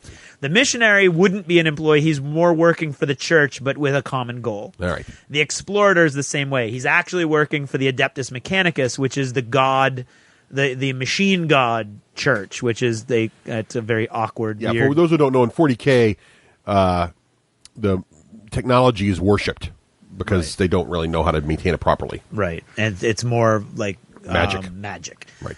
So he works for this shady, shadowy, alternate group, but he works with the Rogue Trader. The Void Master would work for the Rogue Trader. The Arch Militant would work for the Rogue Trader. And then the Astropath. What does an Astropath do, Rafe? The Astropath is your main psyker, and they're able to communicate through vast distances through the warp. Right. They're basically a telepath. Your communications expert. Right, a telepath. And a telepath, yes. Yep. A little bit like Ender's Game. Just a little bit. Okay. And somehow they have a chorus. Read that again recently? No, it's been a while since I read Ender's Game, but that struck me. Well, no, that's true. Sometimes there is an astropathic chorus. Some ships have an astropathic chorus. Some ships have an astropath ascendant. Joel did a good job with the chorus thing. He did. He said, quiet tenors down. He did. Despite the fact that he didn't have a chorus. I think he was playing a character. In his head, he had a chorus. That's right. He was his own chorus. He's a one-man chorus. Okay. What? I was not interrupting anybody there. You jumped all over me. Did he not jump all over me, Reeve? What? I thought he did. Okay, that's 2-1. Takes all the fun out. Yeah. Okay. And as you take your career, all these different career choices, they come with a package of equipment and certain stat and skill boosts and things like that. So even if, like Russ said, your stats don't perfectly line up with what you want, you're going to get some boosts when you choose your skills that are actually going to help you out in that area. The book's got a whole new group of skills keyed to the specific careers, like we said earlier, mainly focusing the new skill. It's got all the skills from the first book, but it's got a bunch of new skills basically keyed to leadership and running a bunch of NPCs within your career group, basically. It also has a bunch of new psychic powers. First, for the astropath, it includes one neat thing, which is power levels. In Dark Heresy, you're going to be using a psychic power, and it's going to go off at one level, and that's basically it. Rafe, why don't you talk, because you actually looked into this, and you were sort of the expert in our little group on the power levels of the psychers. So yeah, kind of what I remember is you can choose to let it go off, which they called fettered. Yep. At its own level without much risk. That's like half power. That's like your control, because every time you use a psychic power, you're opening yourself up to the warp again, which is like opening yourself up to hell. And so you might not want to open yourself all the way, so you're going to use your power at half power. Yeah. Okay. Then you can kind of boost your power, if you would, and just kind of go unfettered, which is to say, use your psychic ability at what you believe your maximum is. Just let it loose. Your full power. And your then, full power. Yep. But if you do that, well, now you're going to take tests against the warp. And when you take tests against the warp, you roll on a table and something bad can happen. Right. Might not be that bad, but it could be bad. And what's the third power level? Then you can even push. You can just decide to not only go full power, but beyond full power. Full military power. Yeah. That's pushing it all the way. And then, of course, I think what I don't know is does that mean you roll differently on a chart? We never got that far because no one really pushed. It makes it more likely that the warp will attack you, basically. Yeah. Okay. Also, the navigators have a whole bunch of new psychic powers also. So both of that, instead of the one group of psychic powers you get in Dark Heresy, now you've got like two different branches that go in the same way. And then new command level skills for your characters to affect the masses of NPCs, like I talked about earlier. So that whole area of the game has been completely reconfigured for this new milieu, if you will, this new area, this new focus. I said milieu. You did. I did. Okay. Milieu. And now we come to the Endeavor, which is what, Russ? Innovative mechanic. The blaring. This is Russ's second favorite thing. Clearly. It actually, I think the mechanic. Well, I don't know. I think this is equal to the character creation thingy. I like how this works too. I felt like I was watching the Emmys all over again when Rafe just did that. Innovative mechanic. This is Ross's second nomination. Okay. Yeah. So, what's an Endeavor, Russ? Why don't you talk about the Endeavor? Well, it sounds so trivially simple when you describe it, but the way it's handled in the book and described carefully in the book is really what makes it interesting. Basically, the Endeavor is really nothing more than the overall goal that the crew and the GM have worked on together, the players and the GM worked on together to figure out what they're trying to accomplish. Yeah. But it's usually very big picture kind of thing. Like in our game, it was figure out where this mystery planet is, and find out what's on it and try to establish a trade route and salvage some of the tech that's out there and sort of broker a peace between these two organizations. And so there was this big sort of very macro thing. And then each of those items you're trying to do are sort of bullet points on the list to achieving the Endeavor. And then if the amount of those you succeed at is going to increase or decrease your profit level, which is the overall sort of, for lack of a better term, victory point system. Not that there is one because it's a role-playing game, but sort of the goal of the crew of the ship. Your overall goal is to be profitable and be as profitable as possible. Well, it's kind of like your experience points, but as a group. Right. Sort of. Yeah. And it can go up and down depending on how things go for you. Right. And to talk briefly about the profit factor that you just mentioned, everything in this game is a number between 1 and 100, so it's all percentage based. And the profit factor is your relative strength and wealth of your particular rogue trader family. So how do you go about creating an Endeavor, Russ? Well, I think what happened for us, for example, is that you figure out at some point the GM is going to kind of present the scenario is going to start to unfold itself in some way in their game. Yeah. And what's going to happen then is you're going to say to the GM, okay, well, we're going to try to do X, Y, and Z. Yeah. And then between you and the GM, and I'm not sure how structured this is in the book because I didn't get to read as much as I wanted to, but you're going to be able to outline basically make a little simple outline of what you're going to try to accomplish, right? And how you're going to be there. First, you got to come up with the requirements. Right. As a group, the GM is going to tell you, these are the requirements you need in order to achieve your endeavor, okay? Mm-hmm. And part of that is an acquisition. There's a whole section of the book which is really cool on how you can acquire anything from a whole new ship to bolt ammunition. So you've got to acquire all the requirements. First, what do you have to put together before you even try it? Then you're going to have to come up with an endeavor size. Whether it's a lesser endeavor, making a single cargo run, something like that, a greater endeavor, you've got to chart a whole new route, or a grand endeavor, you're helping settle an entire star system. You've got basically a whole array of things that are open to you, and the book gives you a whole bunch of examples, but really your imagination is the only limit.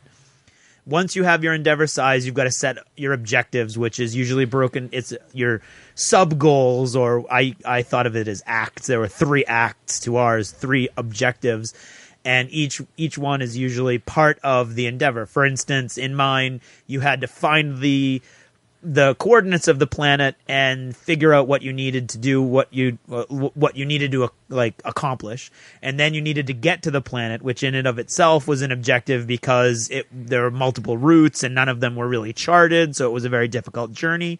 And then the final one was whatever you had decided to try to do with the planet, you had to accomplish once you got there. Right. So it was like a 3-act play that. Yeah, and it was really cool in Craig's to kind of break it down, where there was this buzz that there was this planet that was discovered, and so Craig laid out to us to say, okay, there's a shrine. We want you to sanctify the shrine. You have to create a safe passage for pilgrims back. And then he's like, go. So we're left with like, we're the 5 of us sitting around and like, well, how are we going to find a planet? Like, we don't know where to fly to. And so that's where our astropath's like, all right, well, I'll send out some sort of psychic communiques to see if I can pick up on any chatter that's going on. Maybe I can pick up buzz, and that's where he role-played that. And then other of us went to the library, and that's where the academics came into play. And then one of us went to the command post, the HQ, and so that's where the role-playing comes in, because we're like, well, how are we even going to find a planet? Well, the other thing, too, we did when we negotiated was, like, Craig was like, okay, what do you want to do? And we said, well, what if we get nav beacons and drop them on the way? Would that help in setting the route up? And Craig said yes. Yep. And so then that could be the acquisition. And then what happens is, but to make it more granular and to make it clear and objective instead of subjective, Craig was like, okay, if you lay out X number of nav beacons and you're going to make a roll when you try it, the amount of success is going to give you that many more points to achieving this subsection of the endeavor. Exactly. So even if the rest of the endeavor is an epic fail, even if we just get there and dropped a few nav beacons off well, we would have achieved some portion of our endeavor. So that's what you negotiate out based on the ideas of the crew and the ideas of the players. Because I don't think the nav beacon was something you gave us. It was sort of like we said, hey, what if we did this? And you're like, okay. And that was something we came up with, and then it was like, cool. So it's really cool sort of it's a give and take. Cumulative effort. Everybody works together and builds this idea. Whatever. So it's neat. You use way more it was very neat. syllables than I did. Probably. It was very, very, very nice. And then basically the book gives you some guidelines, and every one of your objectives you get achievement points towards. And each one is assigned a certain amount of achievement points. For instance, in order to find the planet, you need to get 800 or 100 achievement points. Right. And then each task that you do, I would say, oh, wow, that's awesome. That's worth 20 right there. Right. And then, oh, that's good. That's worth, that was kind of silly. You went and looked at the funny pages of the Imperial Times for a half hour. That's worth 1. Right. Okay. What also is kind of cool, though, about that is that what I like about this and that part of the game gives structure to it is when the achievement points are usually classified in some style of objective. Like, is it a military achievement? Yep. Is it a religious achievement? And what's cool about it is when I was helping design the ship, I put an Imperial shrine on the ship. Yes. That'd be kind of fun, and it gives the crew morale bonuses. But it also says anytime you're working towards an objective that is religious related, you get X bonus % on your achievement points. Yep. So it was just really cool that it was like, and there was a religious objective. I'm like, cool, we get them for this. And then if you have better cargo holds and certain upgrades on your ship, you'll get bonus achievements for other things. Right. So you can sort of, what ends up happening is and you could see it in our games. Our two crews had built sort of different ships. Totally and different. we excelled at different areas of this multi-achievement thing. So they were better almost militarily than we were, but we were better at sort of the sly cargo and route plotting and stuff of episodes. So it's really neat to see how that come into play and all be built in the mechanics. Yeah, and exactly. The thing is that's not like Dave and I off the top of our heads. That's all out of the book, which is really cool. And then basically once you've gotten the assigned number of action points or achievement points, then that objective is achieved and it's time to move on to the next one. And again, like I said, you can play that crunchy and you can be, okay, you've got to get X number of points and go. Or you can play it, I played it a little more soft and narrative, and I wasn't so much concerned with exactly how many achievement points. I really just wanted you guys to find the stuff and go in the right places and do the right things in my head as far as the good story went. And I thought it worked out great as far as that whole Endeavor element came out. Yep. And so that's the last one that we want to talk about, though, is starship construction and combat. Russ in particular has a lot of experience with this one because you were the one who built from the ground up, from the keel up, we'd like to say, Group Maraxis's ship. Yeah, I did like this, and the layout of the ship section I felt much more intuitive than the character section. Whereas the character section I felt was sort of backwards, only because I've come from the background of pick your class first and then work everything out. Yeah. Whereas in this book, in the ship creation though, it's pick the style of ship you want, like light raider or big battle. You can't get a battleship, but more of a military vessel or whatever. You pick your hull and it's sort of the style, and then you sort of fit in what you can. Yep. And I found too, not only being able to borrow a book a little while and do this, and I should point this out because it does speak to how easy it is to pick this game up. Because we only had 2 books and we're trying to trade them around amongst everybody and get ready for this, I only got the book for like a day and a half to crank my character out and make the ship. And I was a little intimidated by the ship, but walking through it page by page, the ship came together very, very fast, and I could see and understand how each component of the ship helped or hurt us without having to do lots and lots of research on, okay, what does that do on, later and looking in the DM section and figuring out how that works. I don't have to know all that. I could just sort of say, oh yeah, the Void Shields does this. Okay, I can see why I want that. And I just sort of built sort of a stylish ship, but it ended up being functional and did what I would hope it would do without having to get super crunchy in how it all worked. Right. First thing when you're going to construct your ship, you got to worry about your ship points.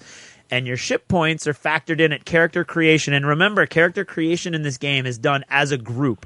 Right. Okay, so your final profit factor is actually going to it's going to factor in all the different characters. So some of them are going to take a couple points off your factor. Some of them might add points to your factor. Right. So you're ultimately going to get your profit factor, but you also get your ship points, basically. And the fluff there is basically, if your whole crew is a bunch of slimy, good-for-nothing, thieving scumbags, you're not going to be flying around a pristine military vessel.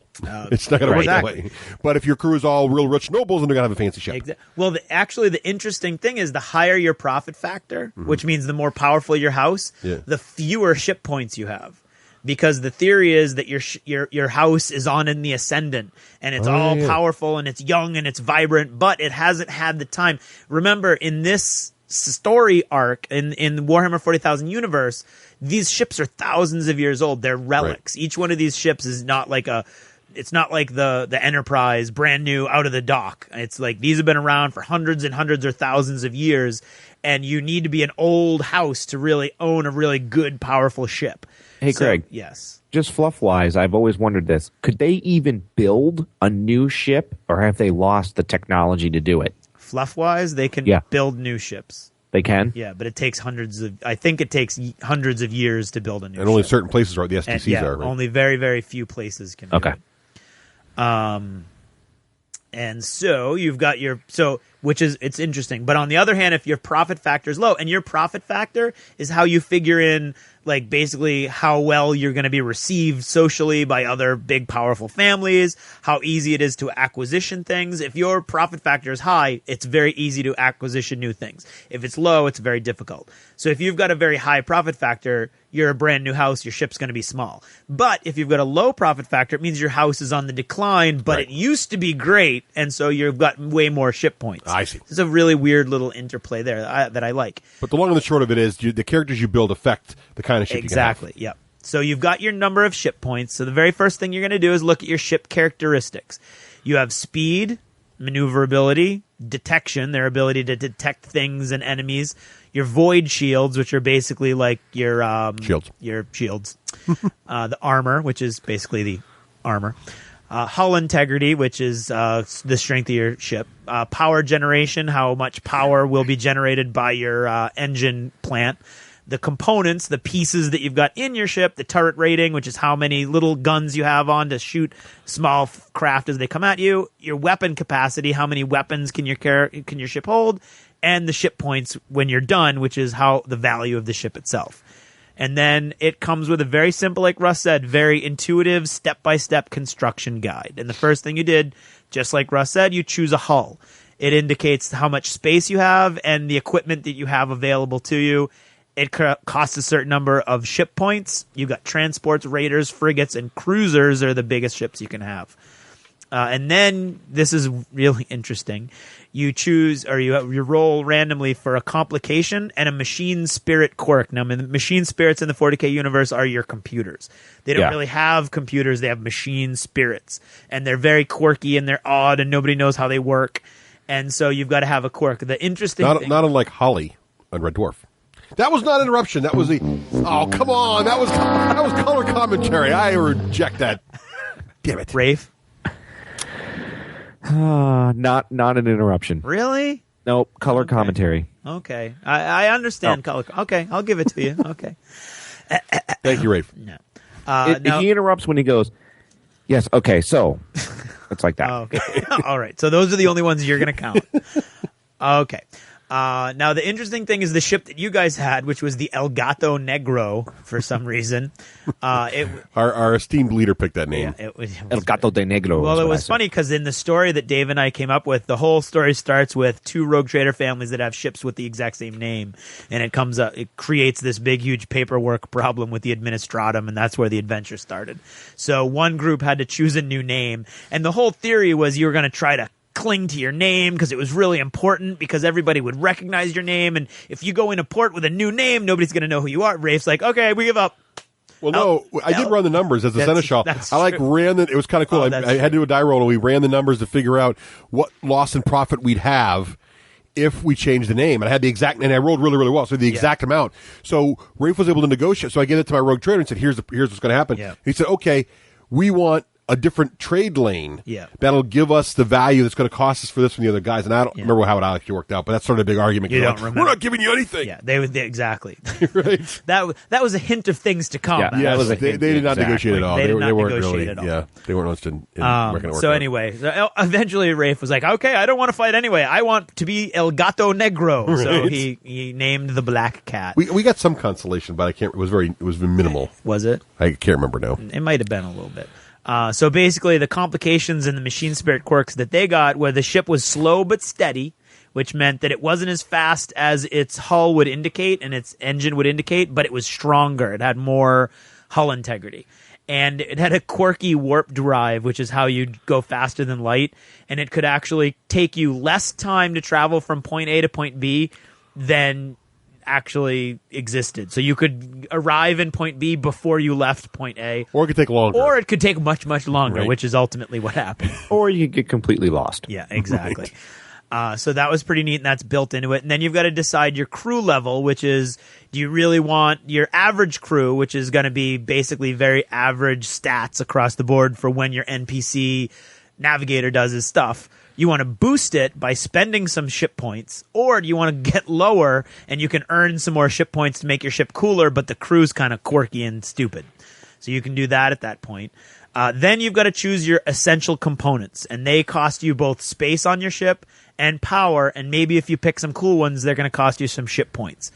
That includes like the drive, which indicates your power that's available, the type of warp engines that you have, the type of void shields, the type of bridge, which I thought was interesting. You can choose a bunch of different, like a military bridge, which is stronger and gives you better sensors, things like that, or just a civilian bridge, which is very bare bones. The life sustainers, which is what in 40K, your life support, your crew quarters, which did you guys go for the good crew quarters? We had the good crew quarters. Yeah. And what you pick all has a game effect. Like if you take the bad crew quarters, it saves you money, saves you SP. but your crew has lower morale. Right. Yep. Because of bad air, actually, they function worse. Because or there's an air one that's the life support. If you take bad life support, you're bad air. And there's different. There's like there's a military bridge, but there's also like a commerce bridge, which has got better scanners and things for finding stuff. And it's really cool how each different element affects not just combat. There's so much more to making your ship than just how maneuverable it is and how good the guns are. There's really it encompasses like all different aspects of how you would role play it. And that's really what I felt was the most amazing. So I really like that part of it. Yeah. And I mean, and it's neat because you get the idea that although, yes, you can make a military vessel and it's gonna combat might be your focus, like the other group did. Right. You can also build a ship which is totally valid in the system, which is all about breaking through blockades and having a bunch of holds and like you guys did, and it works exactly the way you would think it would work as you're building the ship. Which was really neat. Yep. And then you have auger arrays, which is basically the sensors on your ship. We had the best possible sensors to find the loot. There you go. Okay. And then you get to choose your supplemental components, which is basically some extra stuff that you can have if you want. And that's going to cost more space on your ship and more power. And these all cost ship points because they're all stuff above and beyond what you need. That includes your weapons, your cargo space, the augments and enhancements to your ship, which are all kinds of cool. You guys had some kind of giant holograph statue on your ship, didn't you? Oh, we did. It projected this image of the Emperor outside the hull. It was pretty cool. Which was cool. And you had the chapel, which is... We had the shrine to the Emperor, which is also very handy. We also had... it's not called a sick bay. It's called crew reclamation facilities. Yeah, Russ's favorite. We got that so that... See, again, I designed the ship from my character's point of view, who's all about profit margin. So we didn't have a sick bay because we wanted to keep people alive. We had sick bay because the cost of retraining crew would be so expensive. So the crew reclamation was any time a combat thing happened or whatever and you lose X number of crew members, it was reduced by some number because you're able to save their lives. So, now your ship's going to have a certain number of crew and a certain morale, and these are abstract numbers between 0 and 100, so it's not how many thousands of guys of crew do you have. At 100 you've got the perfect complement of crew members, and at 100 you've got the highest morale. You guys started with 103 morale. I think, we were a very functional crew. They loved good the quarters, Emperor. good air, good shrine. They were gonna perform to the peak efficiency of their ability. If there was a bar, we'd have had one. Yeah, exactly. There's no bar. No, but you could make one if you wanted. And your ship's performance is going to be affected by these fluctuating numbers. The more people pound you in combat, these numbers will go down. They can never go higher than, or they can go up to 100, but you guys could have gone back up to 103 where you started. And so basically that's that's all affected, like Russ said, by all the different things that you bought for your ship. And that's your ship construction. By the time you're done with that, you've got a really cool ship that's going to perform the way you wanted it to when you designed it. Yeah. Right. It's a very simple system, and it worked really, really well, I thought. I was very pleased with that. I thought it was really fun and easy to do. And it was fun for me. And you could spend days just cranking those babies out. Yep. I hadn't started talking, so that didn't count as a... Okay. Supporting you. That was for you. Okay. And maneuvering in combat is as simple or as complicated as you want it to be. You've got skill tests, just like anything else in the game. You got your crew skills, your character skills. Your Void Master is going to come in hugely important in this, and that's all. That's all there is to it. In combat, it's all opposed skill checks using your ship's characteristics, some characteristics, and then modifiers based upon the type of maneuver that you chose or the damage that you've got, etc. So we want to go full speed ahead. We want to brace for impact, ramming, boarding actions. You've got all these different maneuver actions, all these different combat actions. Okay, fire all weapons, that kind of thing. And it's going to give you modifiers, and you could really quickly roll it out and move on with your role-playing story, or you could put down those Battlefleet Gothic models, and really the game comes with all of the information you need to really actually work it out on the tabletop as a big space battle. You've got critical hits you can take. Fires can erupt in your ship. Your ship can be decapitated as its bridge is destroyed. Warp drive explosions, which will destroy not only your ship but anything nearby. Nice. Okay, it's very reminiscent of Battlefleet Gothic, which Ross, when we did our interview with him about it, talked about. That's where they got their inspiration.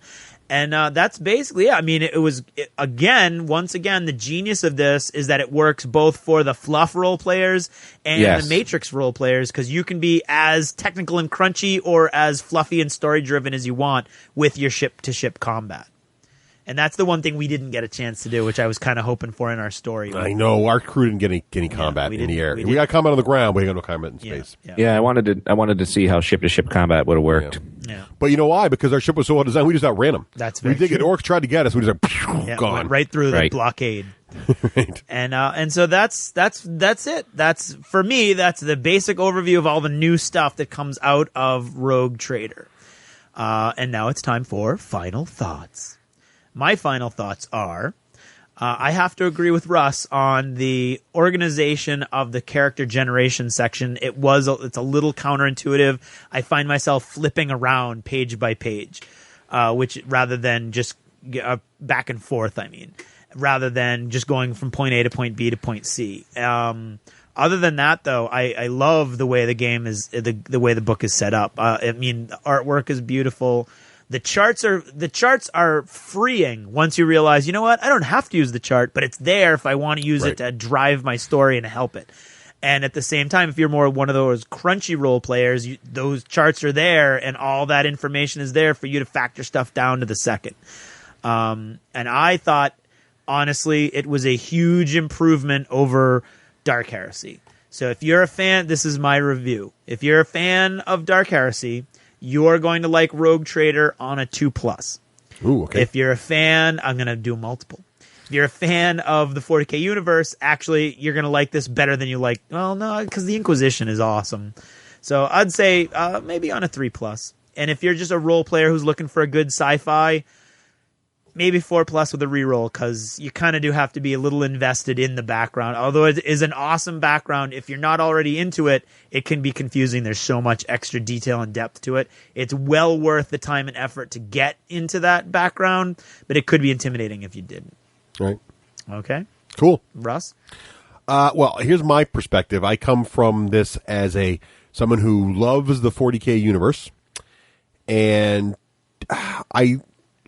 Dark Heresy's okay, although you'd have to kind of drag me to play a Dark Heresy game. I don't like the power level in Dark Heresy. I just don't like it. Me neither. So if you're someone who tried Dark Heresy and just are like me and didn't like it, that should not in any way affect your opinion of Rogue Trader. I think Rogue Trader is a more interesting way to play in the 40K universe than being a grunt. Even being on an Inquisitional team, the Inquisition itself is cool, or the Inquisitors are cool, but being an Inquisitor's lackey for me is not cool. But this, being on a starship, being at that level, it just gets you that sci-fi feeling right in there. It's just really, really cool. I love the character creation system, although, I wish it was organized a little differently, but I love the history system, the origin path is phenomenal. I love the ship creation system. I like the simple use of the combat system, how it works and runs. I like the character classes and their depth and the amount of information about them in the book and how they're all. And I really like a game where it makes commerce interesting. Like, it was fun playing the Seneschal, and he's about freaking number crunching. He's just a guy about profit margins. And it was really, really fun. And a lot of that thanks to the great GMs we had figuring that out. But it was really, really fun. And the game supports all that. And it makes it really interesting.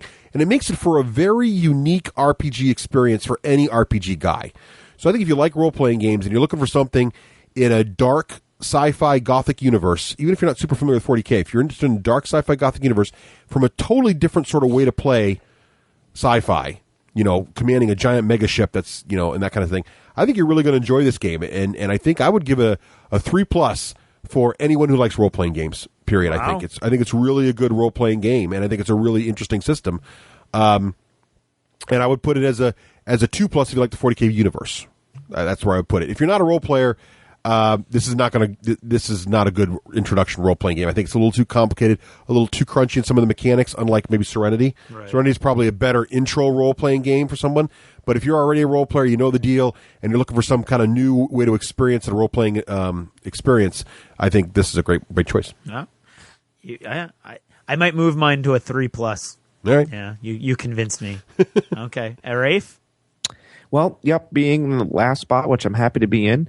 I'm not going to reiterate what you both said. I love role-playing. I have very fond memories of it, so maybe like where Craig does with Space Hulk, I have very fond memories of role-playing. I, as you know, am still a fan of Dark Heresy because some of my fondest memories is building a character up from level 1 with nothing up to something. So I do enjoy that low levelness and the microcosm rather than the macrocosm of that universe. So my rating is I'm going to give Rogue Trader a 2+ with a reroll. Wow. And and remember that's how I like it. So gamers like me will like it. Where Craig and Russ will focus on the general gamer, and I think your numbers were spot on. The reason why I give Rogue Trader a 2+ with a reroll and I give Dark Heresy a 3+ with a reroll is because it's very different. So any role player out there, in my mind, you have to buy the book and you have to play a game because of the origin path, because of the endeavor, and because, maybe there's other role-playing games. Maybe somebody will email me and go, in Savage Worlds, you can do that too. I don't know. But because you get to operate like sort of large groups of people and handle large goals, it's just wicked fun. It is. And different. And I still love Dark Heresy, but, I give that a 3+ as a reroll because, that's essentially what most people who are familiar with role-playing games in the 40K setting. Right. It's not as unique and different. Yeah. Okay. And I think we should probably say, in the interest of fairness, that Fantasy Flight is planning very, very soon a couple releases that will raise Dark Heresy up to this power level, including, I think it's a book called Ascendance or Ascendancy, which actually allows you to role play Inquisitors. Right. So obviously although we've never been able to get Ross to admit this, I think he understands that particular weakness of that system that he inherited, and they're doing their best to try to bring it up to speed. We should say this for Dark Heresy fans, too. Remember that Fantasy Flight did not write Dark Heresy. Exactly. They inherited that from Games Workshop. So Rogue Trader is the first chance for us to really see sort of the vision of how Fantasy Flight thinks that you can possibly play in the 40K world. And I think it's a great portent for what they're going to do for Dark Heresy, because if they take Dark Heresy and extend it the way they've extended Rogue Trader in that thing, I think you're going to have the best of both worlds eventually, because you're going to have that low-level thing that Rafe likes, but you're also going to eventually have these high-level characters in Dark Heresy also. Yep. And then you've got the spacefaring guys in Rogue Trader, and it's just all going to be a great set of interlocking tools that's going to make you do all kinds of great things in the universe. So I think the 40K role-playing universe is very bright indeed. Absolutely. Yep. And not only is that Rogue Trader, but that is also the end of The Price is Russ.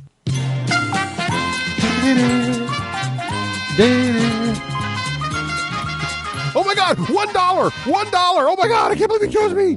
Oh man! And so, to give the final score, it seems that Russ interrupted us, or me, 4 times. At least 2 of those don't count. Well, actually, 5 times, and at least one of them didn't count because I got outvoted. All right. Okay. So, according to Steve's rules, that is a $60 donation to the D6 generation that you just earned. And I have to say, judging by the facial expressions you've been making, you earned this money, my friend. It took a lot of willpower. I could tell it. I could almost sense him sitting on his hands. Not only that, you should have seen him glaring at me like I told you so over and over again. But that was fun. I had a lot of fun with that. Well, thank you, Steve, for a great contest, and thank you very much for the generous donation. This is the first time we've gotten a contest from a listener. Right, a listener-supported contest. Yeah. See, that's how you can participate in this show. Yep. And we'd like to just... Send us money. That's how it works. There you go. We'd like to close it out with a little message. Bob Barker reminding you to help control the pet population. Have your pets spayed or neutered. Thank you, Bob. Thanks, Bob. You didn't even get Drew Carey. It's still Bob by the classics. No, it's the classics. Nice. Okay. Nice. So thank you very much, Steve, and thank you, listeners, and thank you, Russ, for participating. I had a good time. Thanks, Russ, for being a good sport. Absolutely. I don't know if I'd be able to take it as much as well as Russ did. And good night. Good night.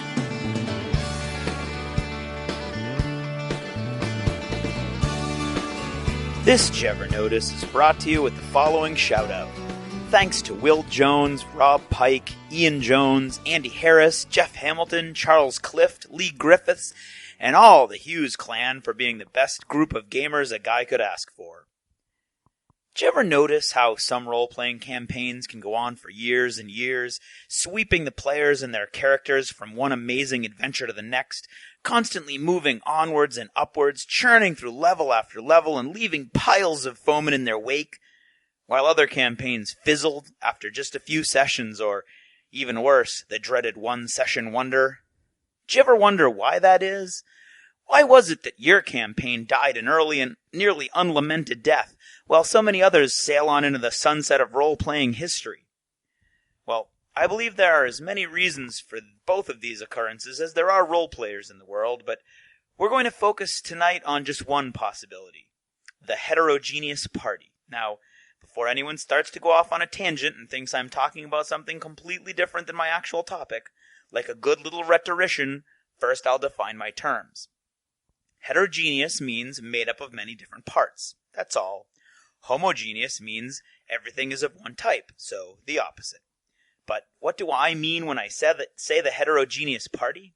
Do I mean that if you allow girls into your party, you're doomed? Well, in my experience, nothing good has ever come of that, but that could just be me. No, what I'm talking about is the different types of role-playing and how they get along. See, as I see it, there are two basic types of role players, as I discussed in this episode. You have the fluffy gamers and the crunchy or matrix gamers. Now, at this time, I have to state that neither of these types is the right type. There is no right or wrong way to play a role-playing game. Although, get a couple Guinnesses in me, and I might opine that dressed up like a video game character with an ear span of several feet throwing beanbags at other players is one possible wrong way, but I digress. Fluffy gamers and crunchy gamers are both equally valid, but they're approaching the game from two fundamentally different points, most often looking for two totally different experiences, and thus are usually fundamentally incompatible, at least at the most extreme at any rate. Fluffy role players are after the story. They have a great backstory all written up before the GM even asks. They don't care if their stats are maxed out for any particular effect, although they want to be competent in their role, understandably. Being a fluffy gamer doesn't mean you want to suck at your job. But for the most part, they're looking at the RPG campaign as an opportunity to take part in the creation of a story in which they assume the role of one of the main characters. Often they'll take actions that will obviously not serve the needs of themselves or the party simply because that's how my character would react. For instance, even though I know my buddy is hiding behind the bushes, he forgot to say the password, and I have orders to shoot anyone I see who doesn't declare themselves. So I shoot. He might get mad at me if I hit him, but dude, my intelligence is like an 8. He should have remembered the password. The crunchy gamer is looking at the role-playing game as exactly that, a game.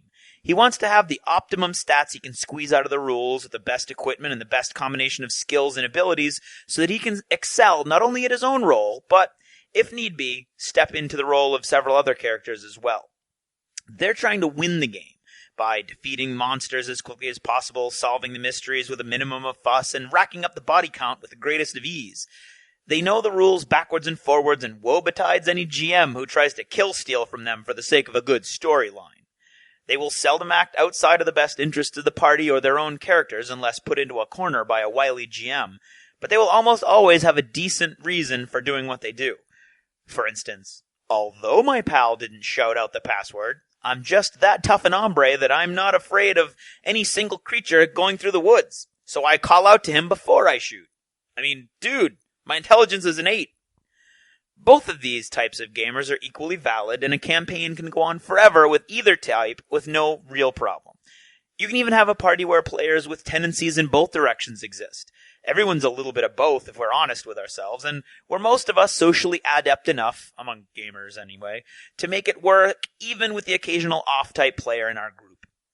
But what if you have a hardcore fluff gamer and a hardcore crunchy gamer in your group? Well then, my friends, watch for the sparks to fly. Because when negotiation at this point makes sense for all sides meets, I'm not going to give you 1 square inch more than you can take from my cold dead fingers, well, things are about to degrade fast. See, the fluff gamer is bound to start to resent the times he fails in his dice rolling, watching the crunch gamer using his stat boosts and equipment upgrades edge him out of kill shots, of deal making and such. You'll start to hear comments like, how can you be proficient in 12 different martial arts? When do you do all that training? Or if you've never negotiated before in your entire life, how'd you make it out of primary school? From there, it can only get uglier. Unfortunately, I don't think there's any real answer. Things soon devolve into bitter name-calling and refusal to work together, and then things end. Like most things in human endeavor, these end with a whimper, not with a bang. But man, can those bangs be spectacular when they do happen. Now, it's not always that people were fluffy or crunchy going into a campaign either. People can change over time. Maybe the storyline gets boring, so they start to read their rulebook more, or maybe pressures outside the game group get the better of two friends and they bring their animosity into the game, using the passive-aggressive tactic of aggressive role-playing to punish their former friend. The trick is to try to make your campaign group out of guys that have a similar view of your own, and then hope for the best. Most campaigns will die out eventually, whether because too many people move away, or a difference in play styles, or kids and jobs, or what have you. But to have the best chance of success until that time, try to load your group with fluffy gamers if you like a good story, or crunchy gamers if you're looking at more objective-based games. And who knows, maybe, just maybe, we've saved a campaign or two tonight. If just one party out there lasts one day longer than they would have, then I've done my job. Well, that's it for now. Thanks for listening. Good night.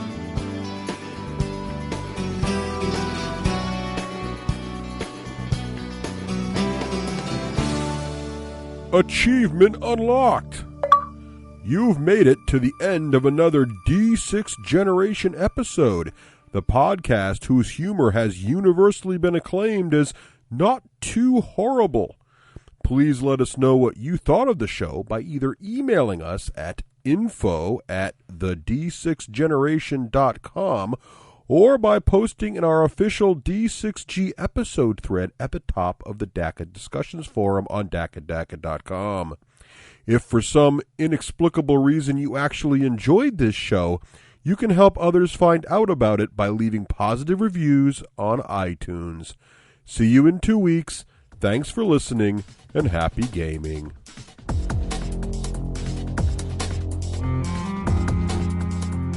The theme from When Wives Attack comes from the soundtrack of The Last Night on Earth, the zombie game, courtesy of Flying Frog Productions, and is a composition of Mary Beth Magalanes.